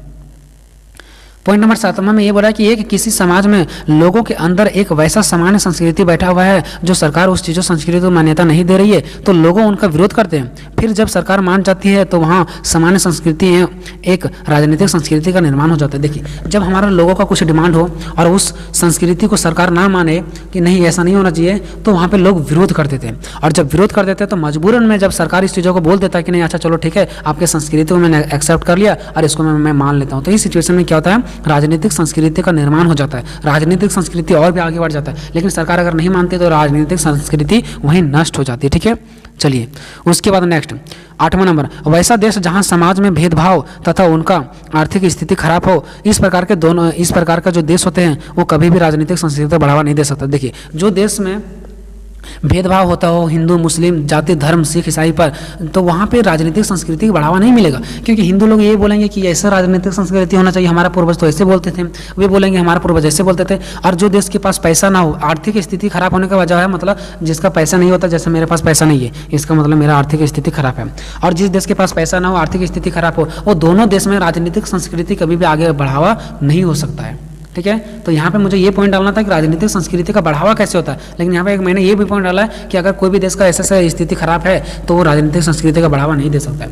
9वां नंबर पॉइंट ये है कि राजनीतिक संस्कृति को कमजोर करना भी देखा जा सकता है जब किसी समाज में धर्म को लेकर अलग अलग मान्यताएं होती है, और खासकर जब हिंदू मुस्लिम का विरोध और मुस्लिम हिंदू का विरोध होता है। जब देखो हिंदू का मुस्लिम से विरोध हो जाए, मुस्लिम का हिंदू से विरोध हो जाए, तो इस प्रकार से ना तो हिंदू का बात होता है ना तो मुस्लिम, दोनों में से अपना अपना अलग अलग डिमांड रखते हैं कि ये होना चाहिए वो होना चाहिए। इस प्रकार से राजनीतिक संस्कृति क्या पड़ जाती है, कमजोर पड़ जाती है, और ना हिंदू का संस्कृति को अपना पाती है ना तो मुस्लिम के संस्कृति को अपना पाती है। क्या हमारे देश ने ऐसा मान्यता दिया कि सिर्फ हिंदू लोग ही पूजा करेंगे? सो ऐसा नहीं बोला। क्या बोला है, हिंदू और मुस्लिम अपने अपने तरीका से जो चाहे वो पूजा कर सकते हैं। इसका मतलब दोनों धर्म को पालन किया। लेकिन अगर हम लोग ये बोलेंगे नहीं, अगर मुस्लिम हमारे देश में है तो हिंदू का पूजा मतलब अपने देश में रह करके मुस्लिम का पूजा नहीं करेंगे, मुस्लिम ये बोलेंगे कि हमारे देश में रह करके हिंदू लोग हिंदू का पूजा नहीं करेंगे, तो ये लोग राजनीतिक संस्कृति को अप्लाई नहीं कर पाएंगे ना। तो इस प्रकार से हमारा राजनीतिक संस्कृति क्या हो जाएगा, कमजोर हो जाएगा। ठीक है, हालांकि अब स्थिति पहले की अपेक्षा नहीं रहा है, अब तो बहुत ज़्यादा सुधर चुका है। ठीक है ना।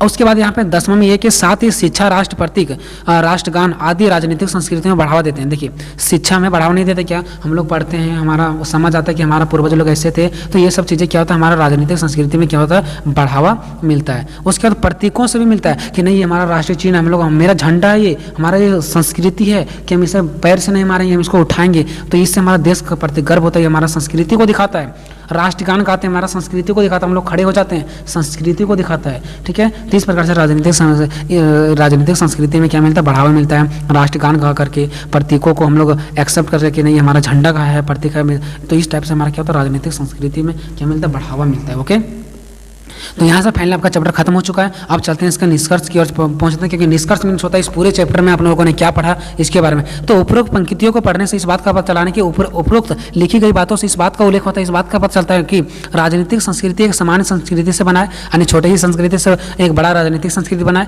और सामान्य संस्कृति एक राजनीतिक संस्कृति का अभिमुख अंग है। यानी कि एक सामान्य संस्कृति, एक छोटा सा जो संस्कृति है वो एक अंग है, एक जुड़ा हुआ भाग है किसका, राजनीतिक संस्कृति का।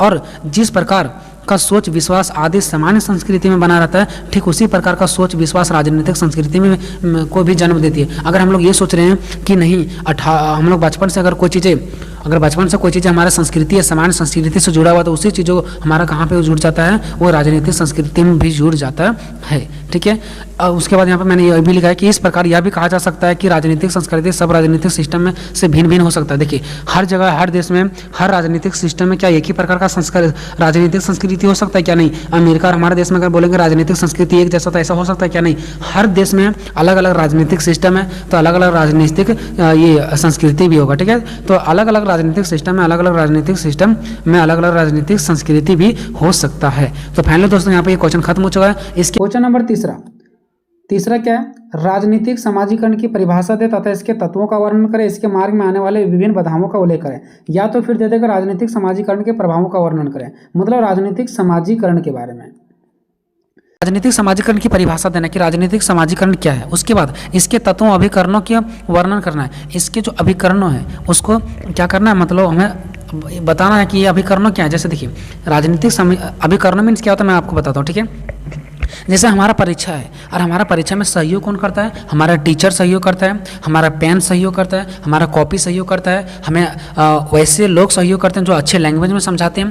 तो वो हमें ना कहीं परीक्षा में जो सहयोग करता है उसी को बोलते हैं अभिकरण। तो यहाँ पे जो राजनीतिक समाजीकरण में हमें सहयोग करेगा, राजनीतिक समाजीकरण को जो आगे बढ़ावा देगा, उसी को बोलते हैं अभिकरण। तो मतलब यहाँ से ये बात निश्चित है कि राजनीतिक समाजीकरण की परिभाषा देना, और इसमें जो जो चीज़ें, जो ऐसा तत्व, जो ऐसा चीज़ें जो राजनीतिक समाजीकरण को आगे बढ़ाता है उसको लिखना है। तीसरा में इसमें क्या लिखना है, इसके मार्ग में आने वाली विभिन्न बाधाओं। अच्छा, राजनीतिक समाजीकरण में कौन कौन सी बाधाएं आती है, कौन कौन सा प्रॉब्लम आता है, वो तुम्हें बताना। ठीक है, कि राजनीतिक समाजीकरण में कौन कौन सा बाधा आता है। वो तो 3 चीज़ें, पहली परिभाषा, फिर इसे आगे कैसे बढ़ाया जाता है, प्लस में जब ये आगे बढ़ रहा होता है तो इसमें कौन कौन से ऐसी चीज़ें आती हैं जो इसे रोकने का प्रयास करती है, बाधा डालती है। ठीक है, तो 3 चीज़ें देखना है। तो हो सकता है आपके क्वेश्चन में ऐसे भी लिख सकता है कि सिर्फ राजनीतिक समाजीकरण की परिभाषा दें, ऐसे भी हो सकता है। मतलब यहाँ से आपको 3 क्वेश्चन बन गया, ठीक है। तो चलिए मैं वीडियो को शुरू करता हूँ। तो सबसे पहले आते हैं राजनीतिक समाजीकरण के उल्लेखन करते हैं, ठीक है, कि राजनीतिक समाजीकरण होता क्या है। तो समाजीकरण का मतलब होता है कि समाज में चलने वाली सभी संस्कृति, रीति रिवाज, परंपराओं को हम अपना कर उस समाज का हम एक सदस्य बन जाते हैं, और हम समाजीकरण से समाज में निरंतर रूप से हम अपने रीति रिवाजों से जुड़ते चले जाते हैं। अतः यह कहा जा सकता है कि समाजीकरण समाज में हमेशा चलने वाली प्रक्रिया है, जो मनुष्य जन्म से मृत्यु तक ना कुछ समाज से जुड़कर रहता है, ठीक है, सब कुछ जुड़कर रहता है, जिससे समाज का समाजीकरण होता है। देखिए समाजीकरण का मतलब क्या होता है, जैसे हम लोग समाज में हम लोग जन्म लेते हैं तो हम लोग समाज से हर चीज़ें सीखते हैं, अपना संस्कृति, रीति रिवाज, कैसे कपड़ा पहनना, कैसे लोगों के साथ बात करना है। तो जो भी चीज़ें, पहले मैं आपको समझा दूं समाजीकरण का मतलब क्या होता है। समाजीकरण का मतलब होता है कि जो आप लोग ध्यान से समझें, समाजीकरण का मतलब होता है जो चीज़ें हमें पहले चल रहा है और उसी से अगर एक बच्चा आज जन्म लिया है तो अपने माता पिता से चीज़ों को सीखेगा, मतलब पीछे वाले चीज़ों को किसी के माध्यम से भी वो चीज़ों को सीखता है, तो उसे समाजीकरण कहते हैं। जो हमारा परंपरा है, हमारा जो संस्कृति है, उसको हम अपने समाज के द्वारा, माता पिता के द्वारा जो हम लोग सीखते हैं और अपना ज्ञान को बढ़ाते हैं, और फिर हम अपने बच्चों में उस बुद्धि को देते हैं, फिर हमारे बच्चे उस अपने बच्चों को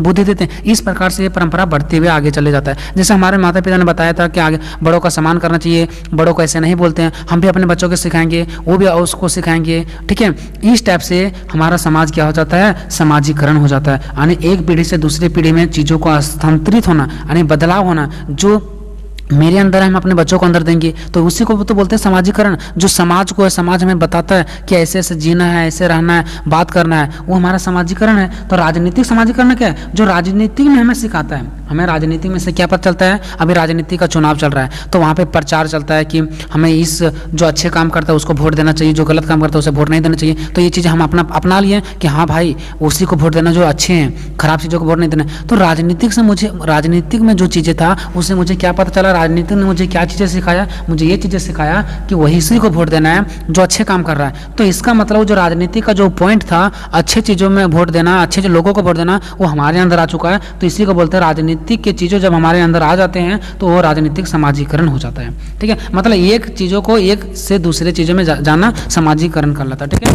तो जितने भी समाज में परंपराएं होता है वो सभी चीज़ें हमारे सदस्यों को, हमारे लोगों को उसी रीति रिवाज के बारे में समाज हमारा बताता है कि हमारा रीति रिवाज क्या, हमें कैसे रहना है, उसी को हम लोग राजनीतिक समाजीकरण कहते हैं, ठीक है। ठीक इसी प्रकार देखिए, उसके बाद मैंने यहाँ पर राजनीतिक समाजीकरण के बारे में बताया। जिस प्रकार से समाज हमें क्या करता है, जिस प्रकार से समाज हमें अपने परंपराओं वगैरह के बारे में बताता है तो हमारा समाजीकरण होता है। ठीक इसी प्रकार फार्मूला राजनीतिक में भी लागू होता है, जो क्या होता है, राजनीतिक समाजीकरण कहलाता है, ठीक है। तो वह क्या कहलाता है, राजनीतिक समाजीकरण। जब जैसे ही समाज हमें हर चीज़ों को सिखाता है और हम लोग सीखने के लिए रेडी हो जाते हैं और हम लोग ज्ञान बुद्धि आगे बढ़ जाता है, उसी प्रकार से राजनीतिक में, पॉलिटिक्स में, चुनाव में, ये सब चीज़ों में जो चीज़ें हमें सीखते हैं तो हमारा क्या हो जाता है, राजनीतिक समाजीकरण हो जाता है। समाजीकरण एक पीढ़ी से दूसरी पीढ़ी में बदलने का साधन है। समाजीकरण से क्या होता है, एक पीढ़ी से दूसरी पीढ़ी में बदल जाता है, ठीक है। जैसे हमारा बताया गया कि चुनाव अच्छे लोगों को देना, हम भी बेटो बोलेंगे बेटो अच्छे लोगों को चुनाव देना है, ठीक है ना।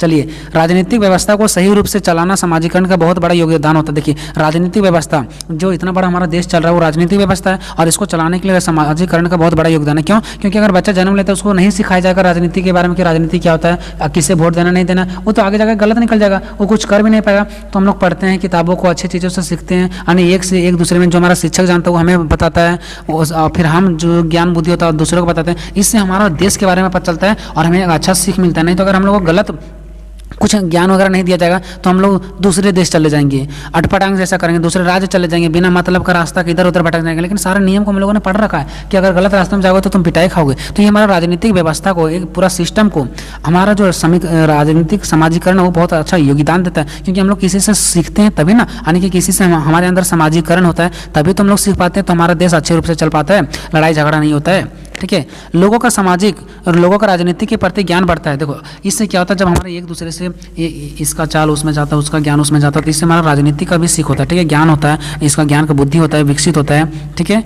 चलिए, नेक्स्ट क्या होता है कि राजनीतिक समाजीकरण राजनीतिक संस्कृति का एक पीढ़ी से दूसरी पीढ़ी में बदलने का एक साधन भी है। देखिए, राजनीतिक समाजीकरण क्या है, राजनीतिक संस्कृति को बदलती है। जो हमारा राजनीतिक में संस्कृति है वो उसे कौन बदलता है, यानी हमारा राजनीतिक समाजीकरण होता है। क्योंकि मान लीजिए जो हमारा संस्कृति हम अपने बच्चों को देंगे, उसी प्रकार का संस्कृति राजनीतिक संस्कृति में भी तो जाएगा ना। तो हम लोगों ने सबसे पहले ये सीखा कि हमारा राजनीतिक संस्कृति जो है वैसा रीति रिवाज हम लोगों ने अपनाया कि राजनीति का संस्कृति है कि किसी को गलत नहीं करना, तो हमें क्या करेगा, कोई भी धारा के अकॉर्डिंग अकॉर्डिंग हमें जेल हो सकता है, फांसी हो सकता है, ठीक है, हमें पुनिशमेंट किया जा सकता है और दंड दिया जा सकता है। तो वही संस्कृति हम बच्चों में भी देते हैं। तो कहीं ना कहीं वो संस्कृति से जुड़ा हुआ है समाजीकरण भी। तो समाजीकरण राजनीतिक संस्कृति को एक पीढ़ी से दूसरी पीढ़ी में बदलने का भी साधन है, ठीक है।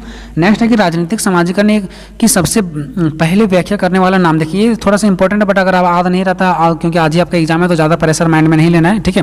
राजनीतिक समाजीकरण की सबसे पहले जो व्याख्या किया था कि राजनीतिक समाजीकरण क्या है, वो कौन किया था? हर्बर्ट ने किया था। हर्बर्ट ने किया था। कौन किया था? हर्बर्ट ने किया था, जो अपने पुस्तक राजनीतिक समाजीकरण में ही लिखा था। देखिए सबसे बड़ी बात है, इसका पुस्तक का नाम क्या था? हम पढ़ क्या रहे हैं? राजनीतिक समाजीकरण पढ़ रहे हैं। और इसने कौन पुस्तक में लिखा था? राजनीतिक समाजीकरण के बुक में ही लिखा था। किसके बारे में? राजनीतिक समाजीकरण के बारे में। राजनीतिक समाजीकरण की किताब में ही लिखा था। राजनीतिक समाजीकरण के बारे में कौन लिखा था? हर्बर्ट ने लिखा था। क्या लिखा था? हर्बर्ट ने अपने पुस्तक में राजनीतिक समाजीकरण का पूर्ण उल्लेखन किया। इसने पूरा अपने बुक में पूरा लिखा कि राजनीतिक समाजीकरण क्या है, ये कितने प्रकार के होते हैं, इसमें कैसे प्रभाव डाला जाता है, ये कैसे मतलब इसमें बाधा डाले जाते हैं, क्या होता है नहीं होता है, इस पूरे में अपने बुक में लिख दिया। किसके बारे में? राजनीतिक समाजीकरण के बारे में। अलग अलग लोगों ने राजनीतिक समाजीकरण का अलग अलग परिभाषाएं भी दी। हाँ, तो अलग अलग विद्वानों ने, अलग अलग लोगों ने राजनीतिक समाजीकरण के बारे में अलग अलग परिभाषाएं भी दी है, ठीक है। चलते हैं देखते हैं कौन कौन सा अलग अलग लोगों ने इसके बारे में परिभाषाएं दी है अलग अलग, ठीक है। तो आमंड और पावेल, देखिए आमंड और पावेल ने भी दिया था। इसके पहले भी क्वेश्चन में आपको आमंड और पावेल के बारे में याद होगा। अगर मान लीजिए इसका नाम याद नहीं रखता तो आप लोगों को पता होगा, एक से लगता है आपको 10 या जो भी जितने भी क्वेश्चन आपको एक नंबर का पूछा जाता है उसमें कहीं ना कहीं आमंड और पावेल मिल जाएगा, तो वहाँ से भी आप लोग नाम लिख सकते हैं। लेकिन फिर भी अगर नहीं मिलता है और आपको नाम भी याद नहीं रखता तो आपको छोड़ देना है, ठीक है। आपको छोड़ देना है, बस इसने जो बात बोला था उसको आपको लिख देना है। ये कहना है कि कुछ ऐसे विद्वान तो जो ये कहा था। अब कौन कहा था? जो इसने बात बोला, जिसने इसने कहा क्या था? इसने कहा कि राजनीतिक समाजीकरण वह प्रक्रिया है जिसके माध्यम से राजनीतिक संस्कृति में प्रवेश करवाया जाता है। तो आपको ये बताना है, इसका नाम अगर नहीं आता था तो आपको ये बोलना है कि एक ऐसे विद्वान थे जिसने यह कहा कि राजनीतिक समाजीकरण वह प्रक्रिया है जिसमें माध्यम से राजनीतिक संस्कृति में प्रवेश करवाया जाता है, इससे अवगत करवाया जाता है तथा लोगों को राजनीति के प्रति सीखने का काम करती है, ठीक है, सलाह देती है ना। तो आपको यही चीज़ों को सीखना है, ठीक है। चलिए अब यहाँ पे आप लोग देख सकते हैं कि आगे क्या है। चलिए इसके बारे में थोड़ा सा और भी मैं अच्छे तरीके से समझा देता हूँ। देखिए आमंड और पावेल ने इसने यह कहा कि जो राजनीतिक समाजीकरण प्रक्रिया होता है जिसके माध्यम से क्या होता है? राजनीतिक संस्कृति में प्रवेश करता है। जैसे हमारे दूसरे से हमारे अंदर आएंगे गुण, वैसा ही हम राजनीतिक संस्कृति में अप्लाई करेंगे। तो कहीं ना कहीं राजनीतिक समाजीकरण वह प्रक्रिया होता है जिसके माध्यम से राजनीतिक संस्कृति में प्रवेश कराया जाता है। इससे अवगत करवाया जाता है कि हमारा जो संस्कृति है, हमारा जो रीति रिवाज वो क्या है, तथा लोगों को राजनीति के प्रति सीखने का काम कराती है। कौन? लोगों को राजनीति के प्रति जो भी चीज़ है, राजनीति में जो सिस्टम है वो हमें सिखाती है। कौन किसके कारण से सीखते हैं? समाजीकरण के कारण से सीखते हैं। तथा वो हमें जो हमारा जो संस्कृति है तो वह सलाह देती है कि कैसे रहना चाहिए, प्रेरणा देती है किसके लिए? समाजीकरण के लिए, कि ऐसे तुम्हें वो ये चीज़ें करना है, ठीक है ना, अच्छे से रहना है, वो करना है, जो भी आप लोग समझ सकें। अस्टिन रेन ने अलग बात कहा था। आपको अगर नाम नहीं आ जाता तो आपको ये कहना है कि दूसरा विद्वान ने ये कहा था। इनका कहना यह है कि यानी दूसरे विद्वानों का कहना यह है कि राजनीतिक समाजीकरण राजनीतिक अवस्था अर्थात नियम कानूनों और भी बहुत कुछ के प्रति हमारे ज्ञान को विकसित करता है। देखिए और भी लोगों को ये कहना था कि जो राजनीतिक समाजीकरण है ना, वो क्या करता है? हमें राजनीतिक अवस्था को, राजनीति के सिस्टम के नियमों कानूनों को क्या करता है? अवगत करवाता है, उससे हमें विकास करवाता है। जैसे हमारा ज्ञान में विकास कैसे होता है? जब हम किसी से कुछ सीखते हैं, हमारे देश में भी क्या चल रहा है, राजनीतिक सिस्टम कैसा है, कब चुनाव होने वाला, क्या वोट देना है, ये सब चीज़ों को हमारे मन में क्या होता है? विकसित होता है। तो कहीं ना कहीं राजनीतिक अवस्था के कारण, हम अपने राजनीतिक सिस्टम के कारण, हमारे जो नियम कानून है उससे कहीं ना कहीं हमारा विकास होता है। और विकास किसकी वजह से होता है? समाजीकरण के विकास होता है। क्योंकि जो देश में नियम कानून बना हुआ है वो पीढ़ी से हम अपने पीढ़ी में, यानी एक पीढ़ी से दूसरी पीढ़ी में क्या करते हैं? अप्लाई करते हैं। कौनंग के अकॉर्डिंग इसने क्या कहना था इसका कि राजनीतिक समाजीकरण वह प्रक्रिया जिसके माध्यम से व्यक्ति राजनीति के बारे में अपने ज्ञान प्राप्त करते हैं। वेरी सिंपल है। इसने ये कहा कि राजनीतिक समाजीकरण के कारण से क्या होता है? राजनीतिक में जितने सारे सिस्टम है वो ज्ञान किसको मिलता है? लोगों को मिलता है। लोग उस चीज़ें के बारे में सीखते हैं, ज्ञान प्राप्त करते हैं। चलिए अब इन सभी परिभाषाओं का मतलब क्या हो गया? सभी लोगों ने अलग अलग परिभाषाएं भी दी, इसका मतलब क्या हो गया? ठीक है, तो इन सभी परिभाषाओं का अर्थ यह निकलता है, यानी कि कुल मिलाकर देखा जाए तो राजनीतिक समाजीकरण का उद्देश्य होता है कि व्यक्तियों को अपने राजनीतिक सिस्टम की शिक्षा प्रदान करना तथा विकसित करना, ताकि वे लोग फिर से सिस्टम को अच्छे से चलाने में सहयोग प्रदान करें। देखिए राजनीतिक समाजीकरण का मेन मुख्य ये उद्देश्य होता है कि जो हमारे देश में आज स्थिति चल रहा है, जो ज्ञान बुद्धि जिस तरीके से देश का विकास किया जाता है, वही सिस्टम, वही नियम कानून, उसी चीज़ों के बारे में आने वाले पीढ़ी भी बच्चों को पढ़ाया जाए, सिखाया जाए, ताकि वो भी एक दिन देश का प्रधानमंत्री और भी चीज़ें बने और हमारे देश को एक सही रूप से चलाया जा सके। नहीं तो अगर उसको ज्ञान नहीं रहेगा तो हमारे देश को कोई भी लूट के ले जा सकता है। इसलिए हम अपने देश के बारे में हमको जानना है, जागरूकता होना कि दूसरे से लड़ाई कैसे करना है, बॉर्डर पर कैसे लड़ना है। तो इससे हमें क्या होगा, हम अपने देश को आगे अच्छे रूप से चला पाएंगे। इसी बस मेन रीज़न यही होता है, ठीक है, ताकि हम लोगों को सिखाएंगे तभी तो लोग फिर बाद में आकर के यहाँ पे काम कर पाएंगे। चलिए अब दूसरा क्वेश्चन यहाँ से स्टार्ट होता जाता है, जो बताया गया था राजनीतिक समाजीकरण के अभिकरण तत्व और साधन। इसका मतलब ये होता है कि राजनीतिक समाजीकरण का जो बढ़ावा मिलता है, अभिकरण मीन्स बढ़ावा, तत्वों उसका जो साधन है, किस साधन की वजह से, किस तत्व की वजह से, किस अभिकरण की वजह से राजनीतिक समाजीकरण आगे बढ़ता है। तो पहला होता है परिवार, क्योंकि हमें बचपन में बताया गया है कि हमारे परिवार हमें ज्ञान बुद्धि देता है, तभी तो हम आगे पढ़ते हैं, और पढ़ करके फिर हम क्या करते हैं, राजनीतिक समाजीकरण का मतलब आसंतनी करते हैं, उसमें बढ़ोतरी होता है, क्योंकि एक पीढ़ी से दूसरी पीढ़ी मिलता है। अगर मान लो हम लोग जन्म लिए, माता पिता से पिछड़ गए, कोई ज्ञान बुद्धि नहीं दिया, तो क्या हम लोग तेज हो पाएंगे, नहीं हो पाएंगे। तो ऐसा सिचुएशन में परिवार सबसे बड़ा योगदान देता है राजनीतिक समाजीकरण में। परिवार पहला पाठशाला मानी जाती है कि जिसमें वह अपने परिवार से संस्कृति रीति रिवाज को सिखाते हैं हमें, और अपने माता पिता का कहना मानते हैं, साथ ही हमें घरों वाले जैसे कहते हैं वैसे ही हम लोग सुनते हैं। इससे हमारे राजनीतिक नियमों व कानूनों के भी मानने से अवगत होता है। देखिए हमारे देश में अपने हम लोग घर में क्या करते हैं, जन्म लेते हैं, माता पिता हम लोग सिखाता है कि बेटा तुम्हें गलत काम नहीं करना है, हम तुम्हें पीटेंगे, तो डर लगा रहता है। ठीक, यही सब डर की वजह से यही हम लोग रीति रिवाज सीखते हैं कि नहीं, गलत करने पर पीटा भी जाता है। ऐसा हम लोगों ने माता पिता हमारे साथ किया है, तो हम लोग देश में भी गलत नहीं करेंगे, क्योंकि हमें भी डर बन जाएगा कि देश में गलत करेंगे तो हमें पीटा जाएगा। ठीक है, माता पिता, उसके बाद और भी इसमें परिवार में आप लोग और भी लिख सकते हैं, जैसा कि मैंने नहीं लिखा क्योंकि टाइम बहुत कम था। परिवार में आप लोग ये भी लिख सकते हैं कि जब हम बच्चे क्या होता है, बच्चों का डिमांड पूरा नहीं किया जाता तो वो माता पिता के साथ लड़ते हैं, क्योंकि जब हम लोग देखते हैं, जब हम लोग कुछ माता पिता को बोलते हैं कि लाने के लिए, अगर नहीं लाते तो हम लोग क्या करते हैं, लड़ाई करते हैं। लड़ाई करते हैं किस लिए, अपना मांग के करने के लिए। ठीक इसी प्रकार हम लोगों ने अपने घरों में सीखा कि जब हमारे मांग को पूरा नहीं किया जाता है तो हम लोग थोड़ा बहुत लड़ाई करते हैं, ज़्यादा नहीं लेकिन थोड़ा बहुत करते हैं। ठीक इसी प्रकार जब हमारे देश में भी हमारे मांगों को पूरा नहीं किया जाता तो हम लोग देश के प्रति क्या करते हैं, लड़ाई भी लड़ते हैं। ठीक है, और हम लोग क्या करते हैं, उस चीज़ों से हम लोग घर परिवार से ही सीख करके हम लोग राजनीतिक में जाते हैं, मतलब बड़ा तौर पर काम करते हैं। तो सबसे पहला रीजन है कि हम लोग को ज्ञान कहाँ से मिलता है, परिवार से मिलता है, परिवार से ही मिलता है, जिसके कारण से राजनीतिक समाजीकरण का बढ़ावा भी मिलता है। दूसरा शिक्षक संस्थाएं, विद्यालय, जो हम लोग को विद्यालय के द्वारा मिलता है। ठीक है, विद्यालय में हम लोग जाते हैं तो वहाँ पे अलग अलग तरीका के लोग रहते हैं, अलग अलग शिक्षक रहते हैं, अलग अलग तरीका के हम लोग पढ़ाई करते हैं। इससे अलग अलग राजनीति के बारे में पता चलता है, अलग अलग ज्ञान के बारे में पता चलता है, हम लोग सीखते हैं, जिसकी वजह से भी क्या होता है, राजनीतिक समाजीकरण में बढ़ोतरी मिलता है। राजनीतिक दल वो लोग होते हैं जो राजनीति में काम करते हैं, जैसे वो ये पार्टी में, वो ये पार्टी में, तो आप लोग देखते होंगे बहुत बड़ा बड़ा फंक्शन भी करवाते हैं, राजनीतिक पार्टी कार्यक्रम भी करवाते हैं। कोई ये भारतीय जनता पार्टी से है, कोई वो पार्टी से है, उसका करवाता है। तो हम लोग को क्या मिलता है, उससे ज्ञान मिलता है कि हम लोग सीखते हैं, बुझते हैं कि हाँ राजनीतिक पार्टी का ज्ञान करवाया जाता है, तब कहीं जाकर के लोग वोट जीतते हैं, उनका बढ़ोतरी किया जाता है।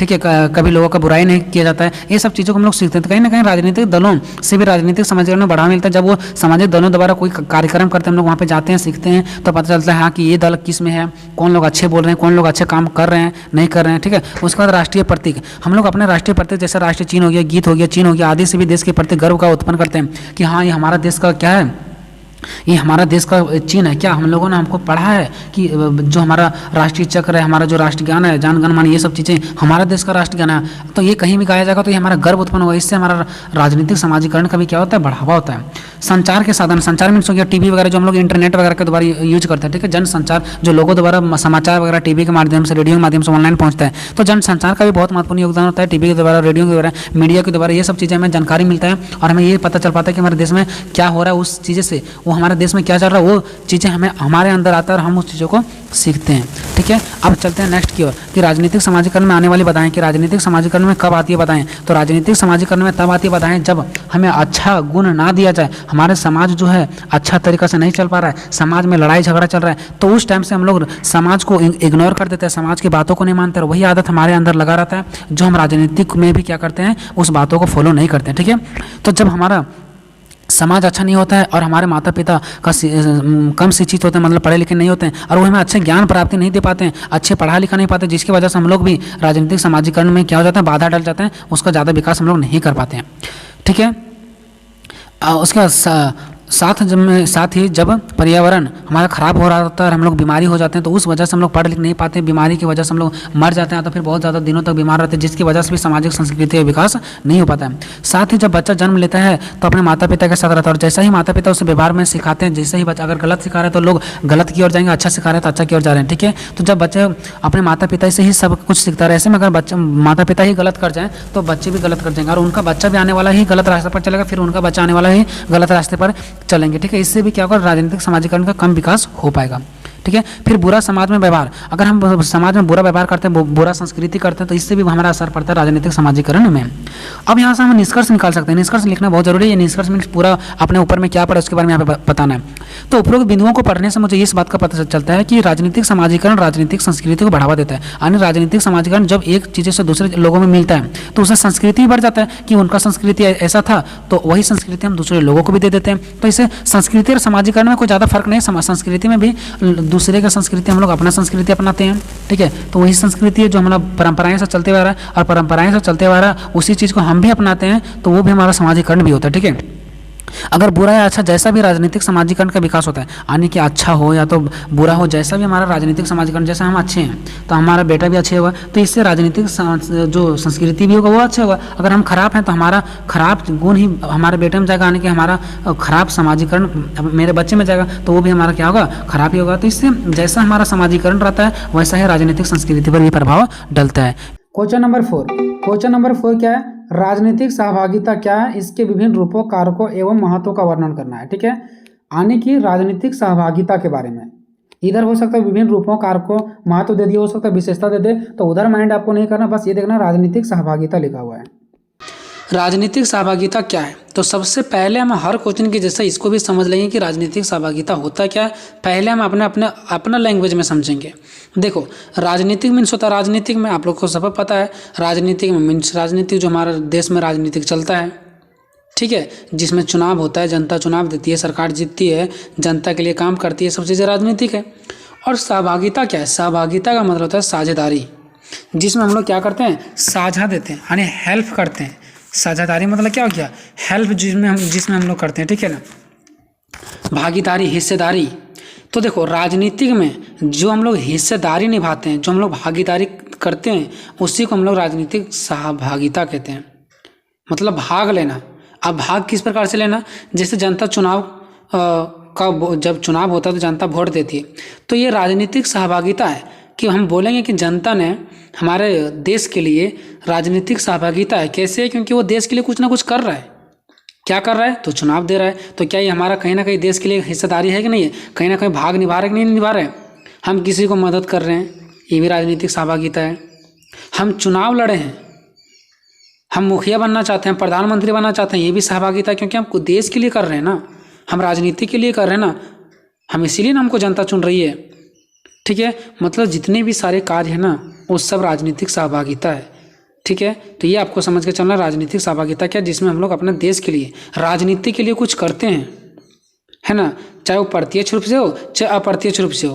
प्रत्यक्ष और अप्रत्यक्ष क्या है, प्रत्यक्ष मीन्स होता है डायरेक्ट और अप्रत्यक्ष मीन्स होता है इनडायरेक्ट। जैसे देखो, हम चुनाव करते हैं तो क्या मैं सरकार का चुनाव डायरेक्ट करते हैं, नहीं, हम लोग किसी और का चुनाव करते हैं, फिर वहाँ से विधायक होते हैं, विधायक से हमारा फिर आगे प्रोसेस आता है।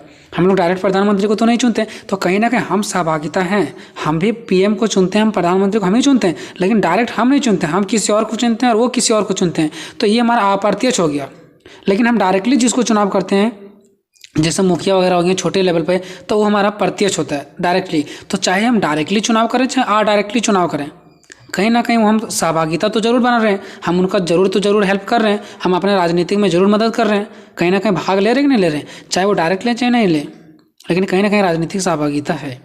चलते हैं मेन पॉइंट पे इसका, ठीक है। राजनीतिक प्रक्रियाओं में जब व्यक्ति प्रत्यक्ष या अप्रत्यक्ष रूप से भाग लेने लगते हैं तब हम उन्हें सामान्य भाषा में राजनीतिक सहभागिता कहते हैं, है ना।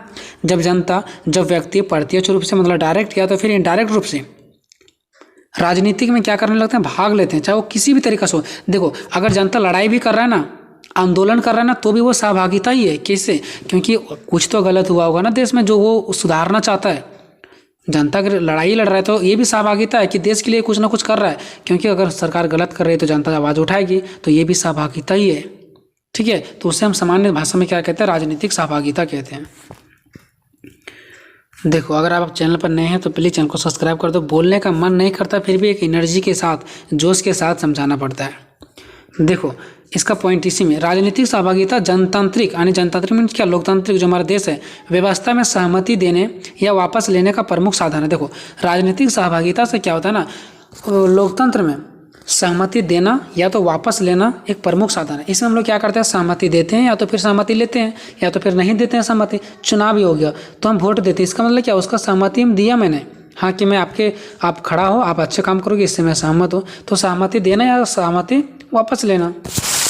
अगर दूसरे चुनाव में वो जीत गया, अगले चुनाव में उसको नहीं जिताएंगे, इसका मतलब क्या होगा कि जो मैंने उसको सहमति दिया था वो मैंने वापस ले लिया।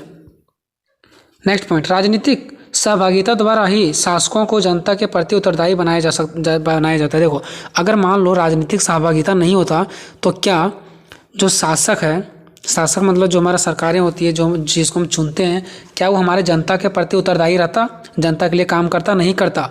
लेकिन राजनीतिक सहभागिता है, हम लोग भी देश के लिए कुछ करते हैं, भाग लेते हैं, वोट डालते हैं, तो उसको डर होता है कहीं ना कहीं कि अगले बार नहीं चुनेंगे, तभी शासक हमारे लिए करता है, नहीं तो नहीं करता। तो कहीं ना कहीं राजनीतिक सहभागिता है तभी तो कि हमें भी अधिकार है चुनने का, उसको अगर वो चुनने का अधिकार नहीं मिलता तो कितना ज़्यादा अपना भाव खाता, पता है आप लोगों को, ठीक है। तो कहीं ना कहीं राजनीतिक सहभागिता के द्वारा ही शासक हम सभी पर नज़र डालते हैं, हम सभी जनता के लिए उत्तरदायी होते हैं, नहीं तो नहीं होते। नेक्स्ट, राजनीतिक सहभागिता द्वारा शासकों जनता के प्रति उत्तरदायी बनाई जाती है, तो हो गया। नेक्स्ट है राजनीतिक सहभागिता की परिभाषा, देखते हैं इसका परिभाषा। तो जो कुछ विद्वान लोग थे ना पहले के, वो सभी का अलग अलग कहना था कि राजनीतिक सहभागिता ये है, तो कुछ विद्वान का कहना था ये है। तो देखते हैं, हम 2 विद्वान लिए हैं, वो आपको याद हो जाएगा जल्दी, आमंड और पावेल। इसके पहले आप लोगों ने पहले PDF वाला में पढ़े होंगे, ठीक है।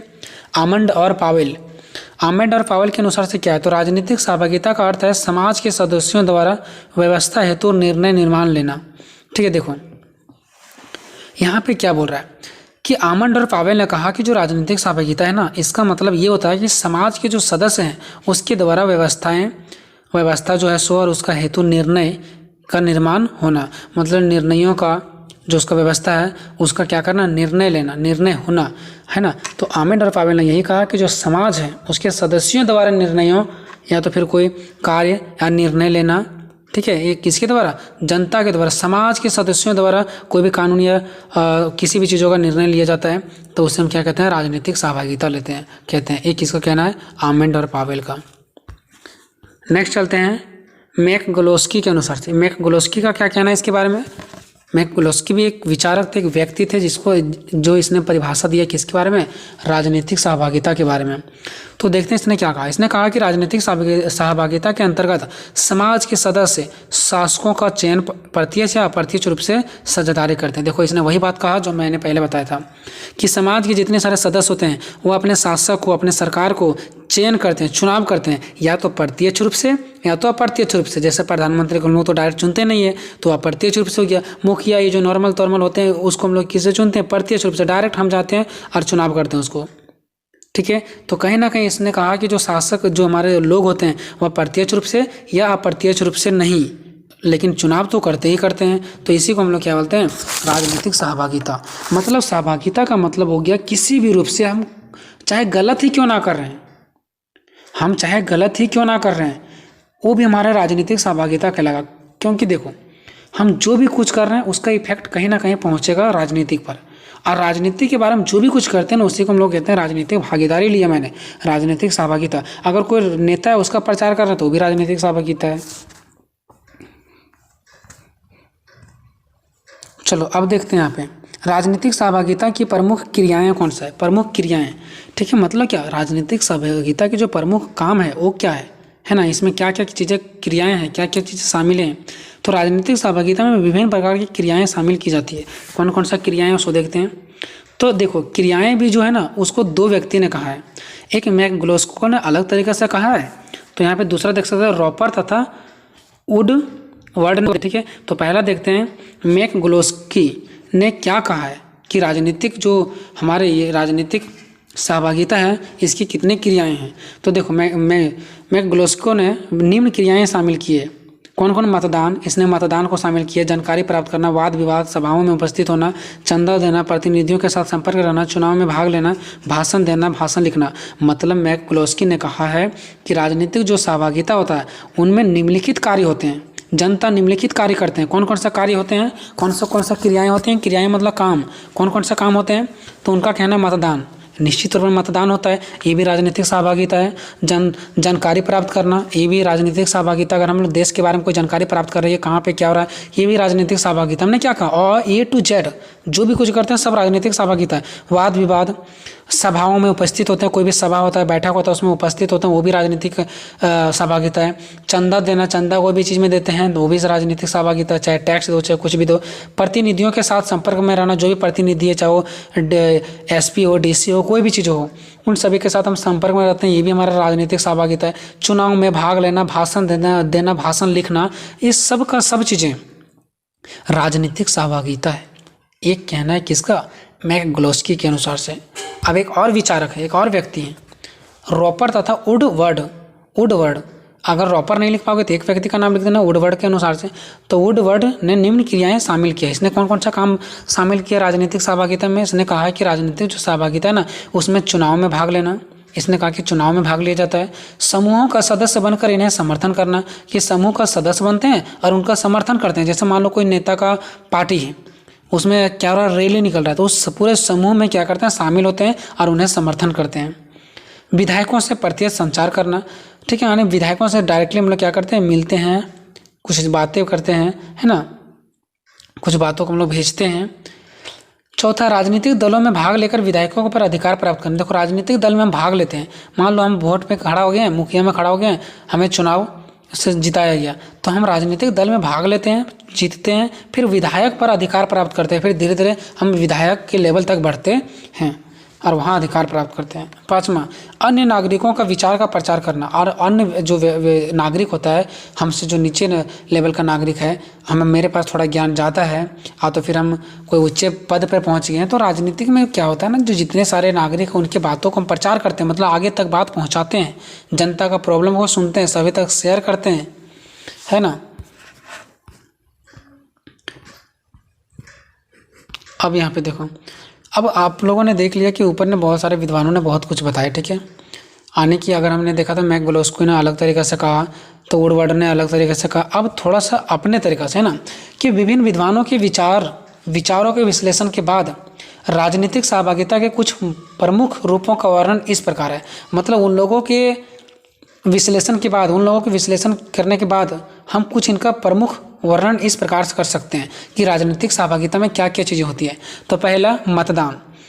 क्या होता है? पहला होता है मतदान। मतदान के समय जनता ने अपने खुद मतों का क्या करती है, मत देती है। जिसको वह उम्मीदवार बनाना चाहती है वो खुद से क्या करती है, उम्मीदवार बना सकती है। यहाँ पे जो मैंने डॉट डॉट किया वहाँ पे आप लिख भी सकते हैं, ठीक है, कि जनता क्या करती है, खुद से मतदान करती है और वह अपना इच्छुक उम्मीदवार को चुनाव करती है और यहाँ राजनीतिक सहभागिता निभाती है।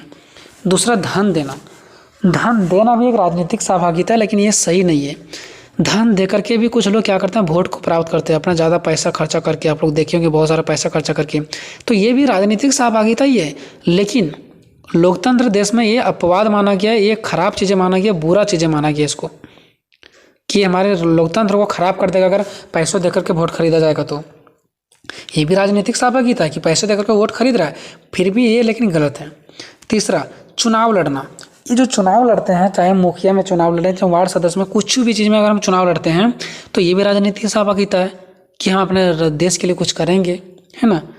उदंड घटनाएं, जब उदंड घटनाएं हो जाती है कभी कभी, तो ये भी राजनीतिक सहभागिता है, क्योंकि जब सरकार गलत करती है तो जनता उभर जाती है, उदंड घटनाएं करने लगती है ना। जब वो क्या करती है, जब लोगों की बात नहीं मानते हैं और जब सरकार गलत करती है, कोई भी निर्णय गलत करती है, तो जनता उस पर भड़क जाती है। तो ये भी उदंड घटनाएं जो भी है ना, ये भी हमारा क्या, राजनीतिक सहभागिता ही है। सॉरी दोस्तों, थोड़ा सा पेट मेरा पैन कर रहा है, जिसकी वजह से मैं तेज़ से नहीं बोल पा रहा हूँ, अच्छे से नहीं समझा पा रहा हूँ, ठीक है, तो इसके लिए मैं सॉरी चाहता हूँ। देखो, अब देखते हैं राजनीतिक सहभागिता के प्रकार, किसके कितने प्रकार हैं, कितने प्रकार होते हैं हमें देश में सेवा करने के लिए, देश में भाग लेने के लिए। तो राजनीतिक सहभागिता के निम्नलिखित प्रकार हैं। पहला, लोकप्रिय अपर्ण तथा संपन्न। ये अपर्ण तथा संपन्न क्या होते हैं? देखो, अपर्ण तथा संपन्न क्या होता है मैं आपको बताता हूँ। दोनों का मतलब आपको ये समझना है, त्याग करना। अब त्याग कैसे करना, उसको देखो।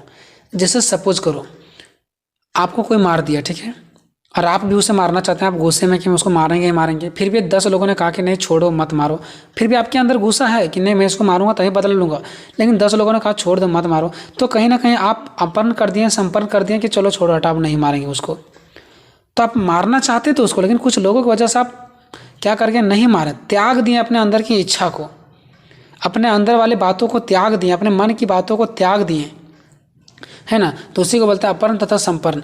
तो लोकप्रिय, अपर्ण तथा संपन्न क्या है, देखो इनमें लोग को पहले से बने हुए निर्णय दिए जाते हैं जिन्हें मानने के लिए वह बाध्य होते हैं। देखो आप जिस प्रकार से 10 लोगों की बात मानने के लिए बाध्य हो गए, आप तो उसको मारने नहीं जाएंगे, अब 10 लोगों की बात मानने के लिए आप बाध्य हो गए, मजबूर हो गए। वैसे ही इसमें क्या होता है कि जब लोगों को पहले से ही बने बने कानून निर्णय दिया जाता है जिसमें से लोगों को ज़बरदस्ती मानना पड़ता है वो बात। अब कैसे सो देखो, मान लो कि कोई नियम कानून बनता है, अब ऐसा तो नहीं कि वो सभी लोग उसका तारीफ ही करेंगे, कुछ ऐसे लोग होते हैं जो नहीं तारीफ करते हैं, फिर भी वो जनता के लिए ही है, लोगों के लिए ही है, लोगों के प्रिय के लिए ही है, फिर भी कुछ लोगों से सहमति नहीं होते हैं, तो जो क्या उनके लिए फिर अलग से किया जाएगा, नहीं, फिर उन लोगों को ज़बरदस्ती मानना पड़ता है ना। तो इसी को कहते हैं लोकप्रिय, अपर्ण तथा संपन्न। तो ये भी हमारा क्या है, राजनीतिक सहभागिता ये कि उन लोगों का मन था कुछ और, लेकिन फिर भी मजबूरन में मान गए सरकार का काम, चलो ठीक है जो हो गया अच्छा हो गया। तो ये भी क्या हमारा राजनीतिक सहभागिता है। लोकप्रिय सहभागिता, लोकप्रिय मीन्स लोगों के लिए ही वो चीज़ें है, इसका लोकप्रिय का मतलब क्या होता है कि वो चीज़ें लोगों के लिए ही है। और सहभागिता, इसमें जनता को शासन प्रक्रिया में शामिल होने के अनेक अवसर मिलते हैं। देखो इसमें क्या होते हैं, जनता को शासन प्रक्रिया में यानी राजनीतिक में, शासन में, सरकार में शामिल होने के अनेक अवसर मिलते हैं जो सामान्यतः निर्णायक होते हैं, परंतु कभी कभी निर्णायक नहीं भी हो सकते हैं क्योंकि शासक इन्हें अस्वीकार कर सकता है। देखो क्या होता है कि जनता शासक प्रक्रिया में शामिल होने के अनेक अवसर है। देखो जो जनता है ना, वो चाहेगा तो शासन प्रक्रिया में शामिल हो सकता है, हम चाहेंगे तो प्रधानमंत्री बन सकते हैं, मतलब राजनीति में भाग ले सकते हैं, मुखिया बन सकते हैं, विधायक बन सकते हैं, उसमें शामिल हो सकते हैं। लेकिन शामिल वही हो सकता है जो निर्णायक हो सकता है, जो कोई चीज़ों का निर्णय लेना जानता हो, जो पागल है वो नहीं जा सकता है, तो जो वही जा सकता है जो निर्णायक है। लेकिन कभी कभी निर्णायक भी जो है ना वो शासक नहीं बन सकता है, वो जिस पद के लिए चुनाव लड़ रहा है वो नहीं बन सकता। क्यों? क्योंकि हो सकता है शासक इन्हें अस्वीकार कर सकता है। शासक में जो जनता है ना वो इसे क्या कर सकता है, अस्वीकार कर सकता है, फिर जनता जिताएगी तभी ना वो जीतेंगे। तो लोकप्रिय सहभागिता का मतलब इसमें हो गया कि जनता शासन प्रक्रिया में शामिल होने के अनेक अवसर मिलते हैं, लेकिन फिर भी अगर जनता चाहे तो जीत पाती है या तो फिर नहीं जीत पाती है, उसे चाहे तो स्वीकार कर सकती है या तो स्वीकार नहीं कर सकती है, अस्वीकार कर सकती है। तीसरा, लोकप्रिय मौन स्वीकृति। देखो लोकप्रिय मीन्स लोगों के लिए ही, लोगों के प्रिय के लिए, लोगों के लिए। मौन मीन्स होता है देखना, जब हम लोग कोई भी चीज़ कुछ हो जाता है तो हम लोग मौन मनाते हैं, मौन रखते हैं, जिसमें माथा हम लोग नीचे करके चुपचाप रखते हैं। और स्वीकृति मीन्स स्वीकार कर लेते हैं। तो इसी प्रकार से इसमें भी होता है। देखो इसमें जनता शासकों के निर्णयों को किसी परिस्थिति में स्वीकार करती है तथा कोई प्रतिक्रिया व्यक्त नहीं करती। देखो सरकार ने कुछ का नियम बना दिया, अब ऐसा नियम है कि जनता कुछ कह भी नहीं सकता, चलो ठीक है बना दिया तो स्वीकार कर लेते हैं। जैसे पेट्रोल का दाम बढ़ा दिया तो जनता कुछ कह रही है, लेकिन मान लो जनता कुछ नहीं कहती, चलो बढ़ा दिया हटाओ ऐसा करके, तो ये मौन के जैसा हो गया कि चलो मैंने, तकलीफ तो हो रहा है लेकिन कुछ कहने भी नहीं किया। तो कुछ ऐसे भी होते हैं निर्णायक जो किसी भी परिस्थिति में जनता को स्वीकार करना पड़ता है। ठीक है, कोई भी परिस्थिति ऐसा होती है जिसमें लेकिन स्वीकार तो कर लेते हैं जनता, लेकिन फिर कुछ बोलते नहीं है, प्रतिक्रिया व्यक्त नहीं करते हैं कुछ, तो इसको बोलते हैं लोकप्रिय मौन स्वीकृति। ये भी हमारे राजनीतिक सहभागिता में भी आता है कि सरकार ने कुछ कर दिया, हमने मौन की जैसा स्वीकार कर लिया और उसका कोई भी जवाब मैंने नहीं दिया। तो इसका मतलब क्या है कि आप उसकी बात को मान रहे हैं, सरकार की बातों से आप संतुष्ट हुए तभी तो कुछ नहीं बोल रहे हैं। ठीक है, तो ये भी राजनीतिक सहभागिता, कि आपने राजनीतिक सहभागिता किया, राजनीतिक में भाग लिया। चौथा है लोकप्रिय नियंत्रण। शासन प्रक्रिया में अंतिम निर्णय जनता में निहित रहती है, जनता ही अंतिम निर्णय लेती है। ठीक है, यह अंतिम निर्णय चुनावों के द्वारा व्यवहारिक रूप से लेता है। इसके अंतर्गत जनता शासकों व उनकी नीतियों को चुनकर अथवा नहीं चुनकर अपनी स्वीकृति तथा अस्वीकृति प्रकट करते हैं। देखो जो जनता होती है ना, वो उनकी अंतिम निर्णय जनता के हाथ में होती है। वो चाहेगी तो जिसको चाहेगी वह जिता सकती है, जिसको नहीं चाहेगी वो नहीं जिता सकती है। तो ये डिपेंड पड़ता है जो उम्मीदवार है, जो शासक है, उसके नीतियों से कि वो कैसा काम करती है नहीं करती है सो, तो उसी के नीतियों के हिसाब से जनता क्या करती है, उसके स्वीकार करती है, एक्सेप्ट करती है या स्वीकार नहीं करती उसे। तो ये भी राजनीतिक सहभागिता की, अगर जनता को पसंद हुआ तो कार्य करेगी, नहीं पसंद हुआ तो जनता को पसंद हुआ तो आपको चुनेगी, नहीं पसंद हुआ तो नहीं चुनेगी। तो ये भी कहीं ना कहीं राजनीतिक सहभागिता ही है। ठीक है, अब चलते हैं राजनीतिक सहभागिता का महत्व, कि इसका महत्व क्या है। तो राजनीतिक सहभागिता का निम्नलिखित महत्व, ये आपको लिखना है। राजनीतिक सहभागिता का निम्नलिखित महत्व है। पहला, इससे सार्वजनिक समस्या में जनता की भागीदारी बढ़ती है। अगर सार्वजनिक समस्या मतलब क्या, कोई भी सार्वजनिक मीन सबके लिए जो समस्या होती है ना, उसमें जनता क्या करती है, भाग लेती है। सबका समस्या है तो सभी को मिलकर उस समस्या का समाधान करेंगे, सरकार के प्रति आवाज़ उठाएंगे। दूसरा, इससे भ्रष्टाचार पर रोक लगाने में सहायता भी मिलती है। जनता जहाँ भी देखेंगे भ्रष्टाचार है वहाँ पे तुरंत रोक लगाएगी। तीसरा, सहभागिता जीवन का उत्तम आवश्यक अंग होने के साथ साथ समाज के लिए अनिवार्य शर्त है। देखो सहभागिता जो है ना, राजनीतिक सहभागिता, वो किसी भी जीवन के लिए उत्तम आवश्यक अंग है। वो नहीं रहेगी तो हम लोग का फिर वैल्यू ही नहीं है कोई। जब हम लोग को भागे नहीं ले सकते तो फिर रहने का मतलब क्या हुआ। साथ में समाज की एक अनिवार्य शर्त भी है। चौथा, राजनीतिक सहभागिता से लोकतंत्र में विकास होता है। इससे बिल्कुल विकास होता है। निष्कर्ष पर पहुँचते हैं। अतः उपरोक्त आधारों पर कहा जा सकता है कि राजनीतिक सहभागिता में प्रत्यक्ष अप्रत्यक्ष रूप से भागीदारी निभाते हैं। यानी देखो, उपरोक्त आधार पर हम क्या कर सकते हैं कि राजनीतिक सहभागिता में जो जनता होती है वह क्या करती है, प्रत्यक्ष रूप से या तो फिर अप्रत्यक्ष रूप से भागीदारी निभाते हैं, है ना। और इसमें सिर्फ जनता ही नहीं, बड़े बड़े नेता भी जो हमारे कर रहे हैं वो हमारे देश के लिए ही कर रहे हैं। वो जनता के लिए कर रहे हैं, हम और जनता अपने देश के लिए कर रहा है, वो भी अपने देश के लिए कर रहा है। तो कहीं ना कहीं बड़े नेता है सो भी और जनता है सो भी, दोनों मिल करके राजनीतिक सहभागिता को निभाते हैं, सिर्फ जनता नहीं। ठीक है, तो इस प्रकार से आप लोग का ये खत्म हो रहा है दोस्तों। अगर नेक्स्ट क्वेश्चन, राजनीतिक संचार की अवधारणा का व्याख्या करें या तो फिर आधुनिक राजनीतिक व्यवस्था में संचार की भूमिका एवं कार्यों का वर्णन करें। राजनीतिक संचार की अवधारणा की व्याख्या करें। ठीक है, संचार या संप्रेषण बात एक ही है। अगर आपको राजनीतिक संचार दे दे या तो फिर राजनीतिक संप्रेषण दे दे तो दोनों एक ही है। ठीक है, अब इसकी अवधारणा की मेरे को व्याख्या करना है। तो हम पहले आपको हर एक वीडियो की जैसा, हर एक क्वेश्चन की जैसा, ताकि आपको बेटर समझ में आए, इसके लिए मैं आप सभी को पहले ही मैं बता देना चाहता हूँ राजनीतिक संचार क्या होता है। फिर आगे मैं आपको बताऊँगा तो समझने में आसान होगा।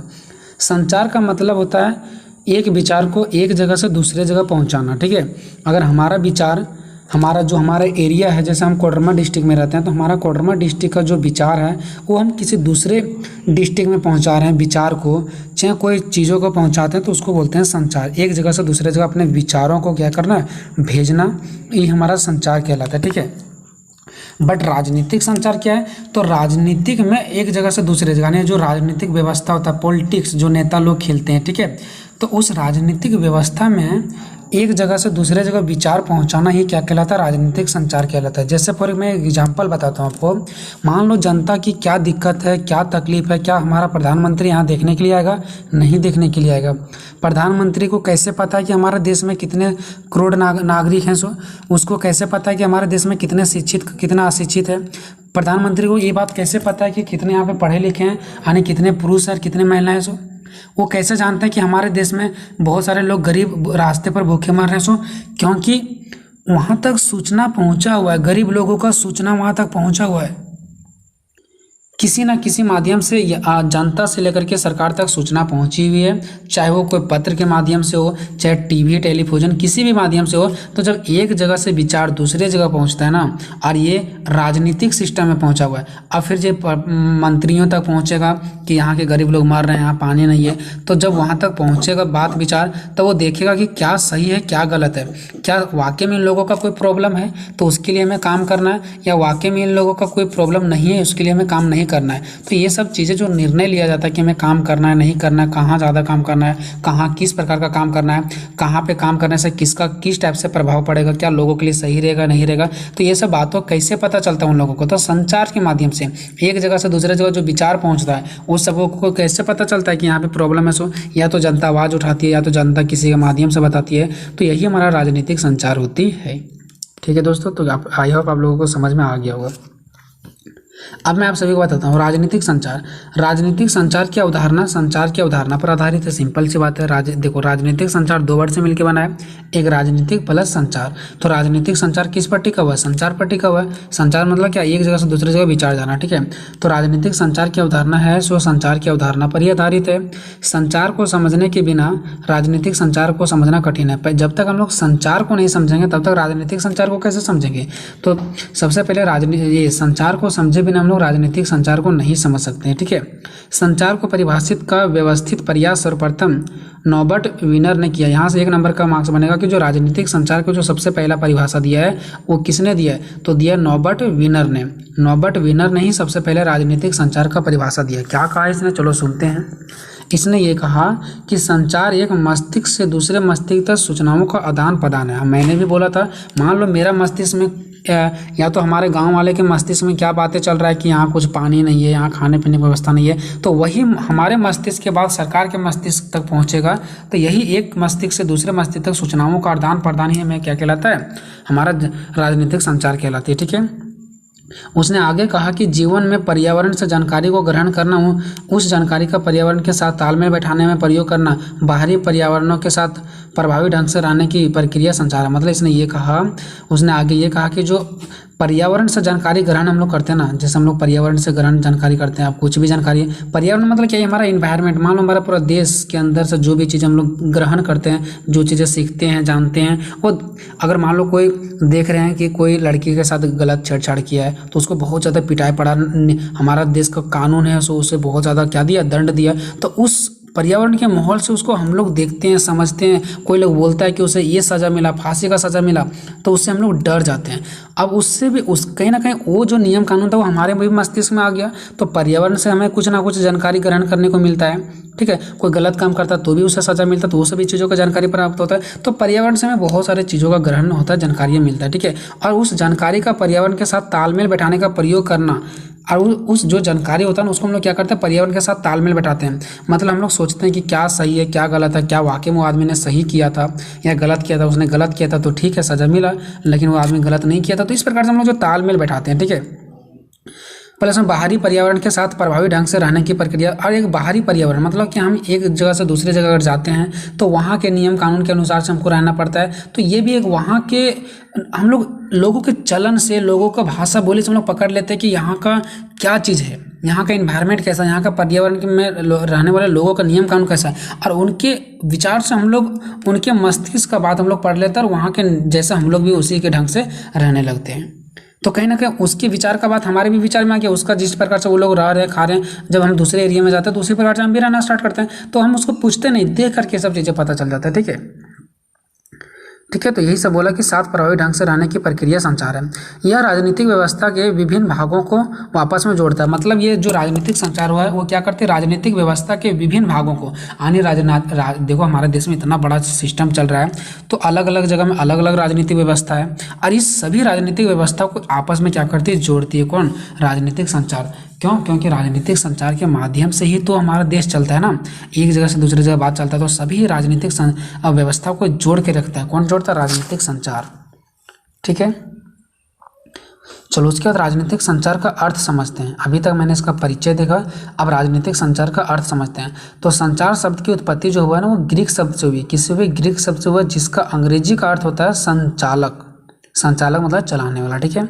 राजनीतिक संचार की संकल्पना को राजनीतिक साइबरनेटिक्स भी कहा जाता है। मतलब राजनीतिक संचार की जो संकल्पना को राजनीतिक साइबरनेटिक्स भी कहा जाता है।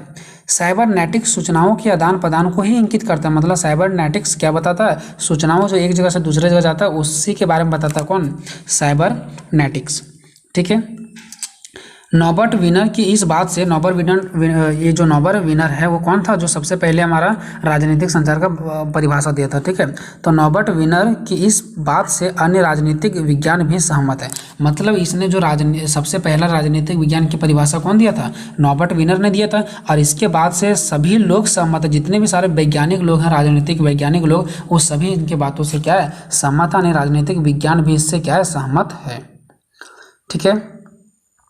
चलो अब आगे देखते हैं। राजनीतिक विज्ञान में प्रयुक्त संचार शब्द का अर्थ उस अर्थ से अलग है जिसका संबंध समाचार पत्रों, रेडियो, दूरदर्शन जैसे संचार साधनों से लिया जाता है। मतलब आप लोगों को ये नहीं समझना है कि टेलीविजन के माध्यम से तो बात एक जगह से दूसरी जगह चलता है, ठीक है। कहाँ पे क्या हो रहा नहीं हो रहा सब हमें पत्रों के माध्यम से भी पता चलता है, रेडियो के माध्यम से भी पता चलता है, दूरदर्शन के माध्यम से भी पता चलता है। तो ये राजनीतिक संचार नहीं है।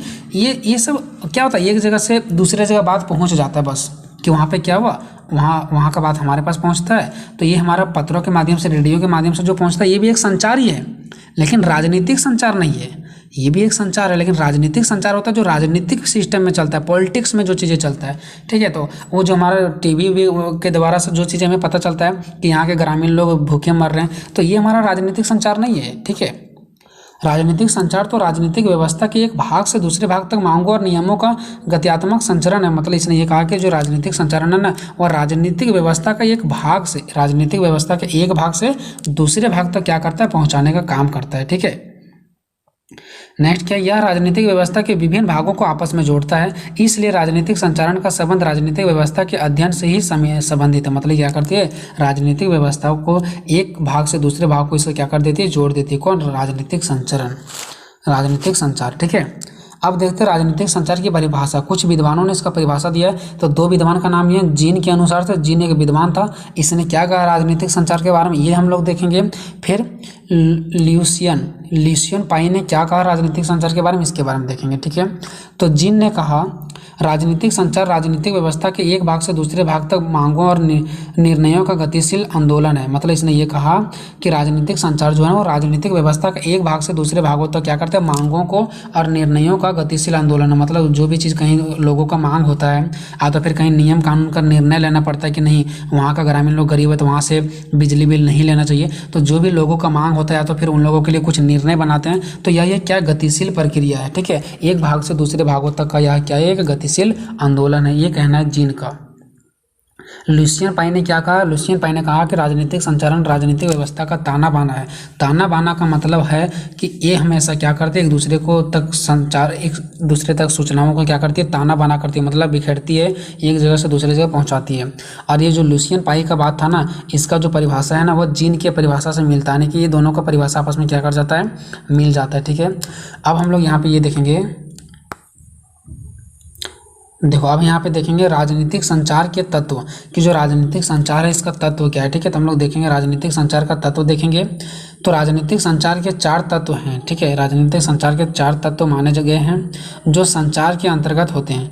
आने की इस राजनीतिक संचार के 4 तत्व है, कौन कौन से हैं। पहला है राजनीतिक संबंधित विचार, राजनीतिक संबंधित कार्य, तीसरा है राजनीतिक में शिकायतों का निवारण, चौथा है राजनीतिक में उपलब्धियाँ। चलो अब नेक्स्ट देखते हैं हम लोग, ये चारों का डिफाइन करते हैं, ठीक है।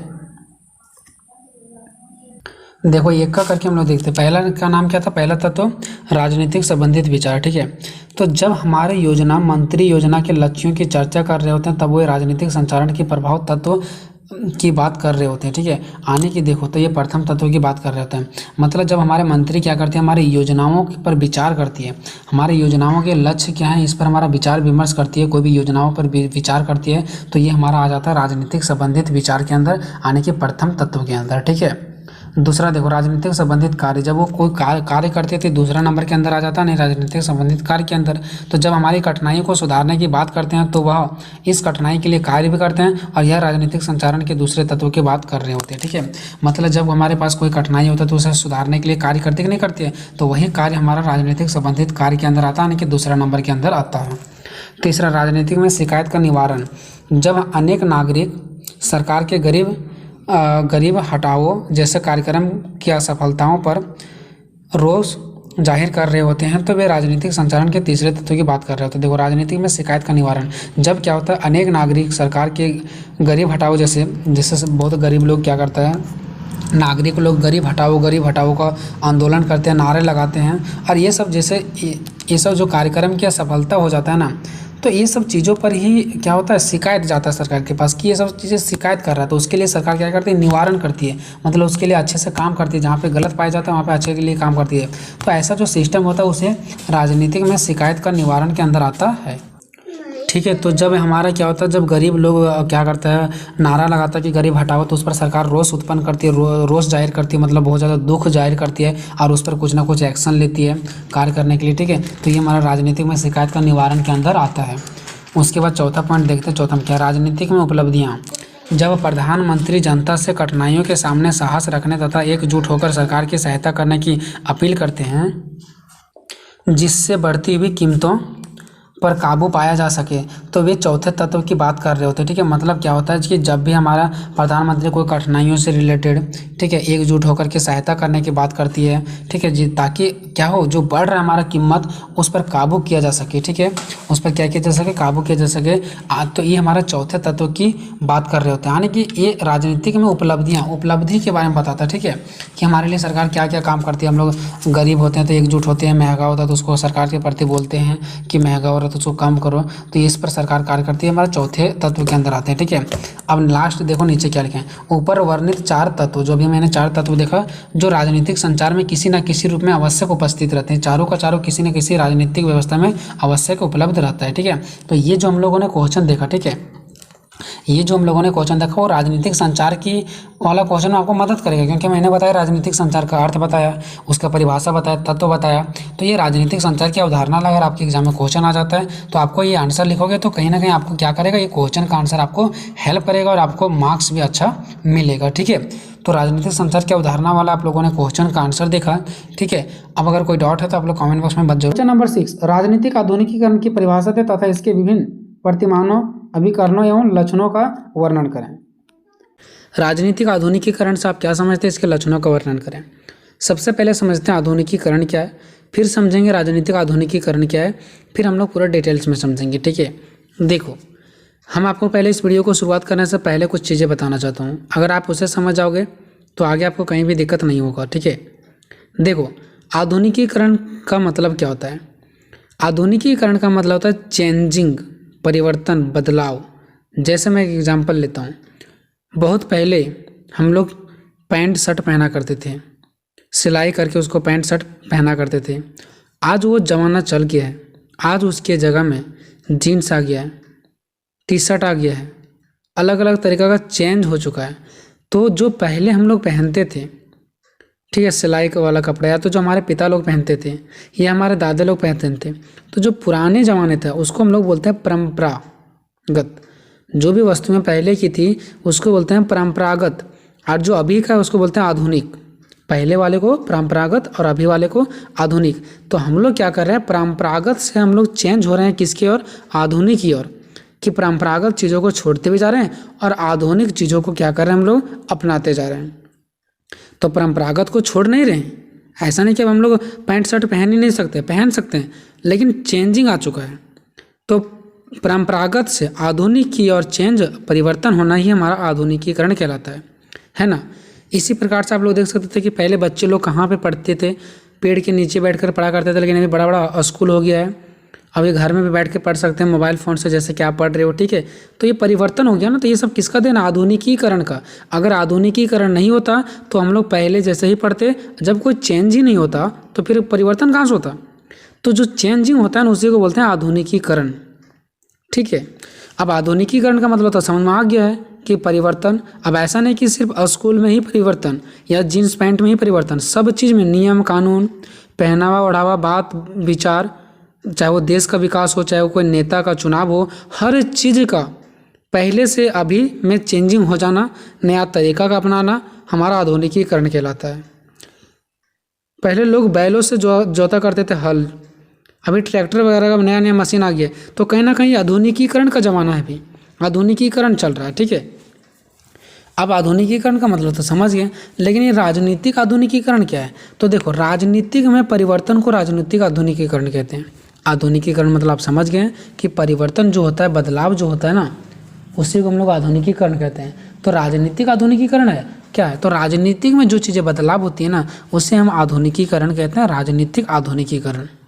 राजनीतिक में जो भी चीज़ें बदलाव होता है उसे हम राजनीतिक आधुनिकीकरण कहते हैं। आधुनिकीकरण में सब चीज़ आ जाएंगे, लेकिन राजनीतिक आधुनिकीकरण में सिर्फ राजनीतिक में जो बदलाव होता है उसे हम राजनीतिक आधुनिकीकरण कहते हैं। चलिए अब हम मेन पॉइंट पे पहुंचते हैं, पढ़ते आपको समझाते। ठीक है, आधुनिकीकरण का अर्थ, आधुनिकीकरण का अर्थ होता है बदलाव यानी कि परिवर्तन। साधारण भाषा में सामाजिक परिवर्तन की प्रक्रिया को आधुनिकीकरण कहते हैं। यानी सामाजिक परिवर्तन, जो हमारे समाज में परिवर्तन होता है, समाज में परिवर्तन मतलब ये नहीं कि सिर्फ समाज की ही कोई चीज़, जैसे भी जीन्स पैंट का एग्जांपल दिए, तो ये भी जो भी हमारा समाज के अंदर, हम लोग समाज में रहते हैं और समाज में जो भी चीज़ परिवर्तन होता है वो हमारा सबका सब क्या कहलाएगा, आधुनिकीकरण कहलाता है। देखते हैं राजनीतिक आधुनिकीकरण क्या है। तो राजनीतिक परिवर्तन की प्रक्रिया को राजनीतिक आधुनिकीकरण कहते हैं। यानी राजनीतिक में जो परिवर्तन होता है उसे राजनीतिक आधुनिकीकरण कहते हैं। अर्थात यह एक ऐसी प्रक्रिया है जिसमें कोई समाज परंपरागत मूल्यों मतलब पुराने चीज़ें वाला, ठीक है, पुराने रीति रिवाजों और संस्थाओं से आगे बढ़कर आधुनिक युग के अनुरूप जीवन पद्धति अपना लेता है। देखो, जब कोई व्यक्ति क्या करता है, जब कोई समाज परंपरागत चीज़ों को, परंपरागत मूल्यों को, पुराने रीति रिवाज को, पुराने संस्था को, ये सब चीज़ों को से बढ़ कर के उसको ऐसा नहीं कि छोड़ देना है, उसको साथ में लेकर के उससे कहीं आगे बढ़ कर के हम लोग क्या करते हैं, आधुनिक युग में जीवन व्यतीत करते हैं। तो हमारा ये व्यापक चीज़ें हैं, ये क्या है, एक व्यापक रूप है, इसी को हम लोग राजनीतिक आधुनिकीकरण कहते हैं। जब कोई समाज परंपरागत चीज़ों से उठ करके उससे बढ़ करके आगे आधुनिक राज्य में, आधुनिक व्यवस्था में, आधुनिक युग में जब वो जीवन व्यतीत करना स्टार्ट कर देता है तो हम कहते हैं कि वो क्या हो गया, हमारा राजनीतिक आधुनिकीकरण कहलाता है। यह एक व्यापक रूप है। व्यापक मीन्स बहुत बड़े रूप है। ऐसा क्यों? क्योंकि कोई भी देश के लिए राजनीतिक आधुनिकीकरण बहुत इंपॉर्टेंट होता है। अगर कोई देश राजनीतिक आधुनिकीकरण को नहीं अपनाएगा तो जैसे का तैसे रहेगा, वो आगे कभी नहीं बढ़ पाएगा।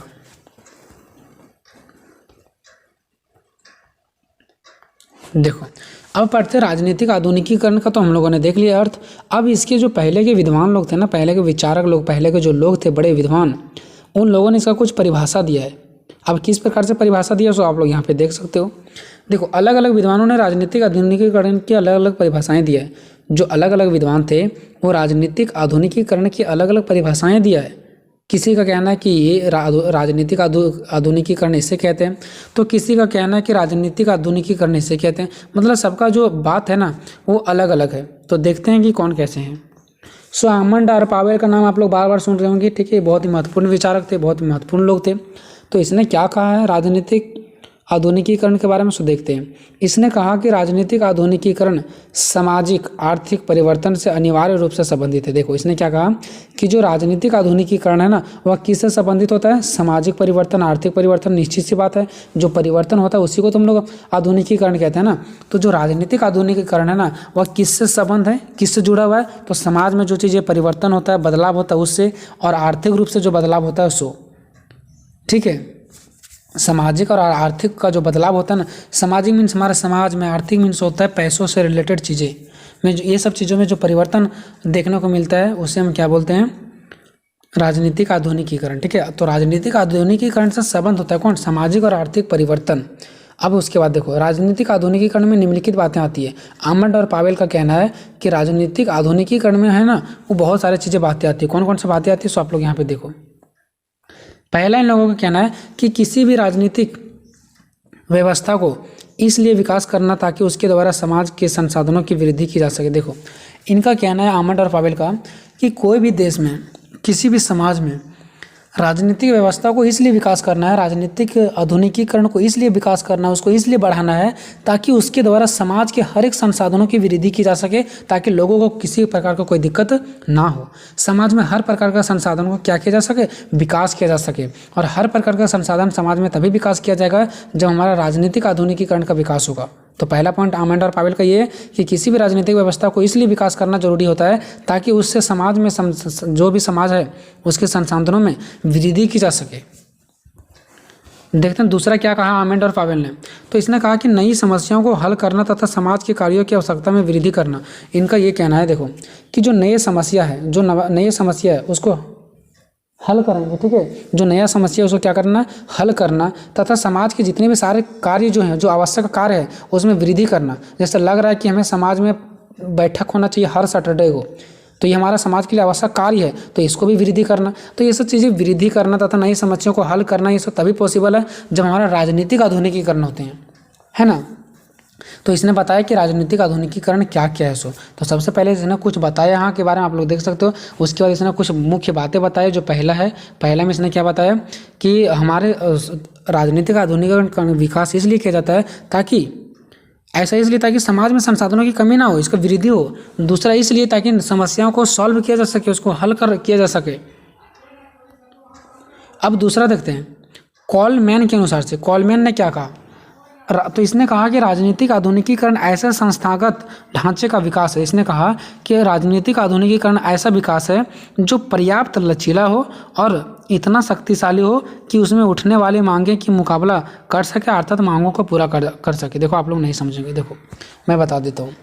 अगर मान लो आप अपने घर का मालिक हैं, ठीक है, अगर आप बहुत ज़्यादा नॉर्मल रहोगे तब भी आपका घर वाले वैल्यू नहीं देंगे, और अगर आप बहुत ज़्यादा टाइट रहोगे तब भी आपको घर वाले थोड़ा अलग नज़रिए से देखेंगे। बहुत ज़्यादा टाइट भी नहीं होना है और बहुत ज़्यादा नॉर्मल भी नहीं होना है। तो बहुत ज़्यादा नॉर्मल नहीं होना है मतलब आपको ज़्यादा लचीला नहीं होना है और ज़्यादा आपको कठोर भी नहीं होना है, और मीडियम में रह करके आपको घर को चलाना है ना, ऐसा ही। तो कोलमैन ने भी ये कहा है कि जो राजनीतिक आधुनिकीकरण है ना, वो एक ऐसा विकास है ना जो पर्याप्त लचीला हो, मतलब जितना ज़रूरत है उतना ही लचीला हो, जितना ज़रूरत है उतना ही मतलब क्या होना चाहिए, उसको कम ये होना चाहिए। जैसे मैंने एग्जांपल दिए, पर्याप्त लचीला होना चाहिए, ये नहीं कि मतलब आप बहुत ज़्यादा नॉर्मल बन जाओ, सो पर्याप्त नॉर्मल होना चाहिए, उसी को बोलते हैं लचीला। तो कहा कि ऐसा विकास है ना जो कि पर्याप्त लचीला हो, मतलब ज़रूरत से ज़्यादा लचीला नहीं होना चाहिए, जितना ज़रूरत है उतना ही लचीला होना चाहिए, और इतना शक्तिशाली हो कि उसमें उठने वाली मांगें, जो भी समाज में मांग उठेगा उसका मुकाबला कर सके। मतलब कोलमैन का कहना ये है कि जो राजनीतिक आधुनिकीकरण है, वो राजनीतिक आधुनिकीकरण हम किसे कहते हैं, तो राजनीतिक आधुनिकीकरण एक विकास है, ऐसा विकास है जो ज़्यादा लचीला भी नहीं होता है और ज़्यादा शक्तिशाली भी ना हो। उसका ये कहना कि राजनीतिक आधुनिकीकरण हम उसे कहेंगे जो ज़्यादा लचीला भी ना हो और ज़्यादा शक्तिशाली भी ना हो, मतलब ज़्यादा नॉर्मल भी ना हो और ज़्यादा हाई भी ना हो, ठीक है। और ज़्यादा नॉर्मल भी ना होते हुए और ज़्यादा हाई भी ना होते हुए जितने भी सारे समाज में मांग उठेगा, जितने भी सारे चीज़ें होगा उसका मुकाबला कर सके, मतलब उसको पूरा कर सके, अर्थात उनके मांगों को पूरा कर सके। अब मान लो कि राजनीतिक आधुनिकीकरण हो रहा है, हमारे देश में हो रहा है, लेकिन हमारा समाज में मांग को पूरा हो ही नहीं रहा है, तो ऐसा नहीं होना चाहिए, ठीक है। ज़्यादा लचीला और ज़्यादा कठोर भी नहीं होना चाहिए, और इस टाइप से रह करके क्या किया जाना चाहिए, समाज की मांगों को पूरा करना चाहिए, उसके मुकाबलों से लड़ना चाहिए कि हाँ हम आपकी मांगों को पूरा करेंगे। तो ये इसको कहते हैं राजनीतिक आधुनिकीकरण। नेक्स्ट, राजनीतिक आधुनिकीकरण के प्रमुख लक्षण क्या है। लक्षण मतलब होता है विशेषताएं, ठीक है। तो राजनीतिक आधुनिकीकरण के प्रमुख लक्षण कुछ इस प्रकार से हैं जो निम्नलिखित हैं। राजनीतिक शक्ति का महत्व बढ़ना। देखो, राजनीतिक आधुनिकीकरण की विशेषता मतलब उसको गुण भी बोल सकते हैं हम लोग, ठीक है। लक्षण, विशेषता, गुण सभी की है। तो इससे क्या होता है पता, राजनीतिक शक्ति का महत्व बढ़ता है। जब आधुनिकीकरण होगा, पहले की ज़माना कुछ तो और था, अभी हमारा डिजिटल ज़माना हो चुका है, अब थोड़ा आगे बढ़ चुका है, तो कहीं ना कहीं हमारा शक्ति पावर बढ़ेगा नहीं बढ़ेगा। तो राजनीतिक आधुनिकीकरण का यह महत्वपूर्ण लक्षण है, ठीक है। ठीक है, तो राजनीतिक आधुनिकीकरण एक यह महत्वपूर्ण लक्षण है कि इससे राजनीतिक शक्ति का महत्व बढ़ जाता है और इसका प्रमुख निशानी शक्ति को बढ़ाना है। देखो, राजनीतिक आधुनिकीकरण क्या है, तो यह क्या करता है, राजनीतिक शक्ति का महत्व को बढ़ाता है, और इसका मुख्य निशानी भी यही है कि ये राजनीतिक शक्ति को बढ़ाता ही बढ़ाता है ना। राजनीतिक आधुनिकीकरण का मुख्य कार्य क्या है, राजनीतिक शक्ति को बढ़ाना, ठीक है। राजनीतिक शक्ति कैसे बढ़ेगा, जब हम पुराने ज़माने से नए ज़माने में आएंगे तो हमारा राजनीतिक शक्ति क्या होगा, बढ़ेगा। नेक्स्ट, दूसरा पॉइंट, सरकार और जनता का प्रत्येक स्तर पर संपर्क। देखो, राजनीतिक आधुनिकीकरण से क्या होता है, सरकार और जनता का प्रत्येक स्तर पर क्या होता है, संपर्क बना रहता है। सरकार और जनता जब संपर्क बना रहेगा तो हम लोग ऑलरेडी विकास करेंगे, है ना। तो राजनीतिक आधुनिकीकरण का दूसरा मुख्य लक्षण यह है कि सरकार और जनता का संपर्क होना चाहिए, है ना। यानी कि अगर हमें विकास करना है, हमारे देश को आधुनिकीकरण बनाना है, नए रास्ते की ओर ले जाना है, तो जनता और सरकार के बीच क्या होना चाहिए, संपर्क होना बहुत ज़रूरी है। जनता व सरकार का संपर्क का अर्थ है ये, देखो, जनता और सरकार का संपर्क का मतलब क्या हुआ कि राज्य मतलब देश होता है, ठीक है। देश का समाज में अधिकाधिक प्रवेश, और ऐसा तभी संभव है जब सरकारें सकारात्मक कार्यों का संपादन करेंगे। देखो, राजनीतिक आधुनिकीकरण जो है वो जनता और सरकार के बीच संपर्क बना होना चाहिए, तभी हमारा क्या होगा, आधुनिकीकरण कहलाएगा। और समाज में अधिक से अधिक सरकार क्या करे, उसको प्रवेश करे, यानी समाज में अधिकांश से अधिक क्या होना चाहिए, प्रवेश होना चाहिए।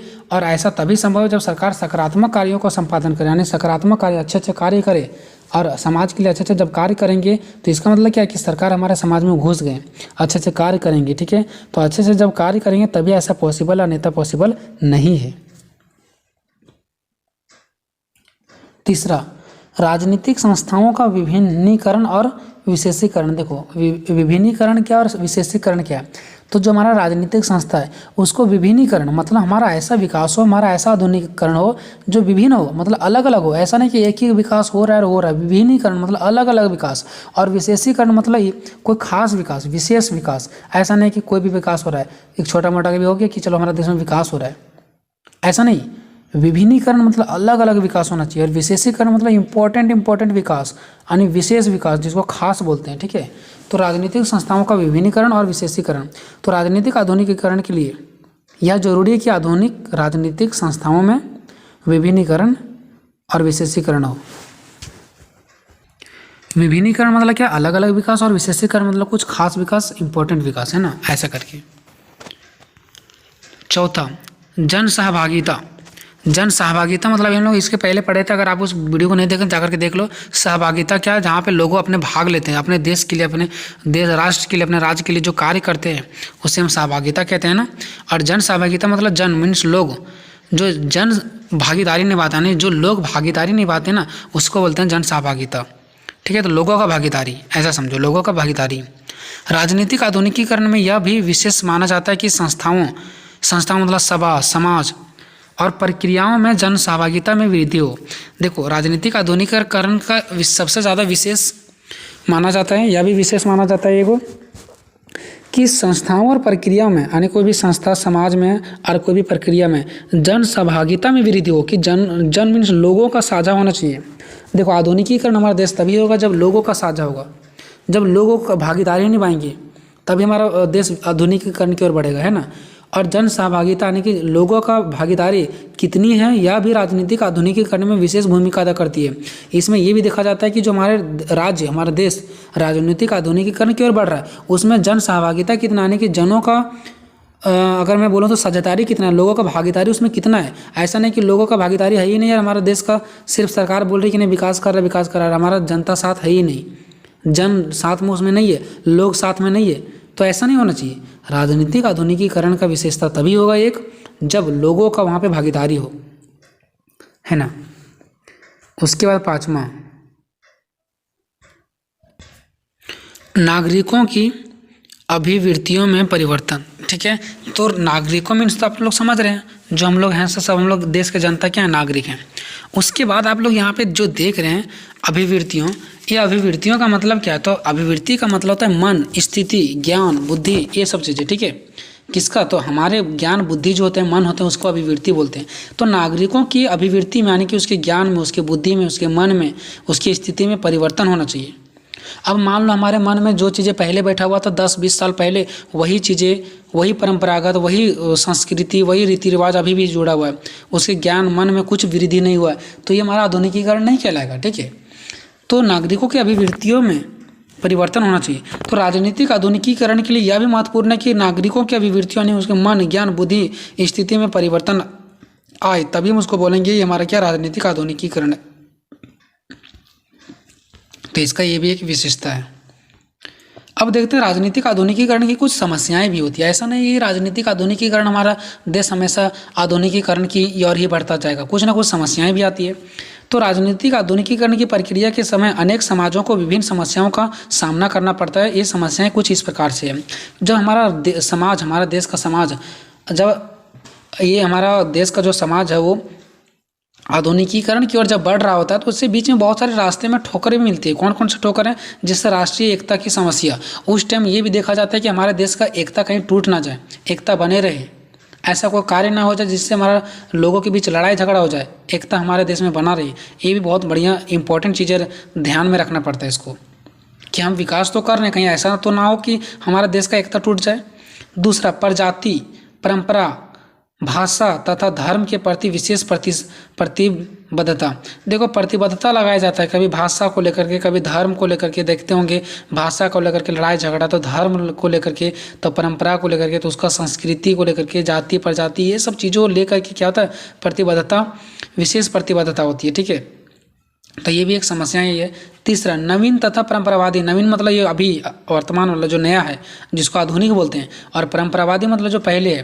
तो ये मूल्यों में संघर्ष हो जाता है। नवीन जो अभी है सो और जो पहले सो, इन सभी मूल्यों में भी क्या कभी कभी क्या हो जाता है, संघर्ष हो जाता है। तो ये भी चीज़ें अगर देखा जाए तो ये क्या है, समस्याएँ हैं। नेक्स्ट अब देखते हैं आधुनिकीकरण में सहायक अभिकरण की सहायक अभिकरण कौन सा है। ठीक है, आपको अभिकरण भी पूछा जा सकता है, तो कोई घबराने की जरूरत नहीं है। आधुनिकीकरण में सहायक अभिकरण क्या है, तो देखो सहायक अभिकरण मतलब जो ये इसको सपोर्ट करते हैं, यानी कि हमारा जो राजनीतिक आधुनिकीकरण है उसका विकास होने के लिए जो सपोर्ट है यानी जो मदद करते हैं वो कौन है, तो नवीन विचार, जो हम लोग नया विचार करते हैं वो हमारे राजनीतिक आधुनिकीकरण में क्या करता है, सहायता करता है। हम लोग नया नया विचार लाएंगे तो नया नया आधुनिकीकरण बनेगा, हमारा देश आगे बढ़ेगा। बुद्धिजीवियों का भूमिका, बुद्धिजीवों मतलब किसको बोलते हैं, जिसके पास ज़्यादा ज्ञान होता है, जिस हमारे दादा परदादा लोग क्या कहलाएंगे, बुद्धिजीवी, क्योंकि उसके पास ज़्यादा ज्ञान होते हैं, बुद्धिजीव लोग। ठीक है, तो बुद्धिजीवी लोग का भूमिका, अगर बुद्धिजीवी लोग अभी अपना कुछ मत देंगे, अपना कुछ ज्ञान देंगे, तो इससे भी हमारा राजनीतिक आधुनिकीकरण में विकास होगा। तीसरा, विचारधारा की भूमिका। विचारधारा किसको बोलते हैं, जो अच्छे अच्छे विचार देते हैं, जिसके पास विचार की ज्ञान हो। तो विचार, अगर वो अपने विचार को भी धारेंगे यानी रखेंगे, अपने विचार को रखेंगे, तो भी वो क्या होंगे, हमारा आधुनिकीकरण विकास की ओर बढ़ेगा, जो विचार व्यक्ति अपना दे सकता है।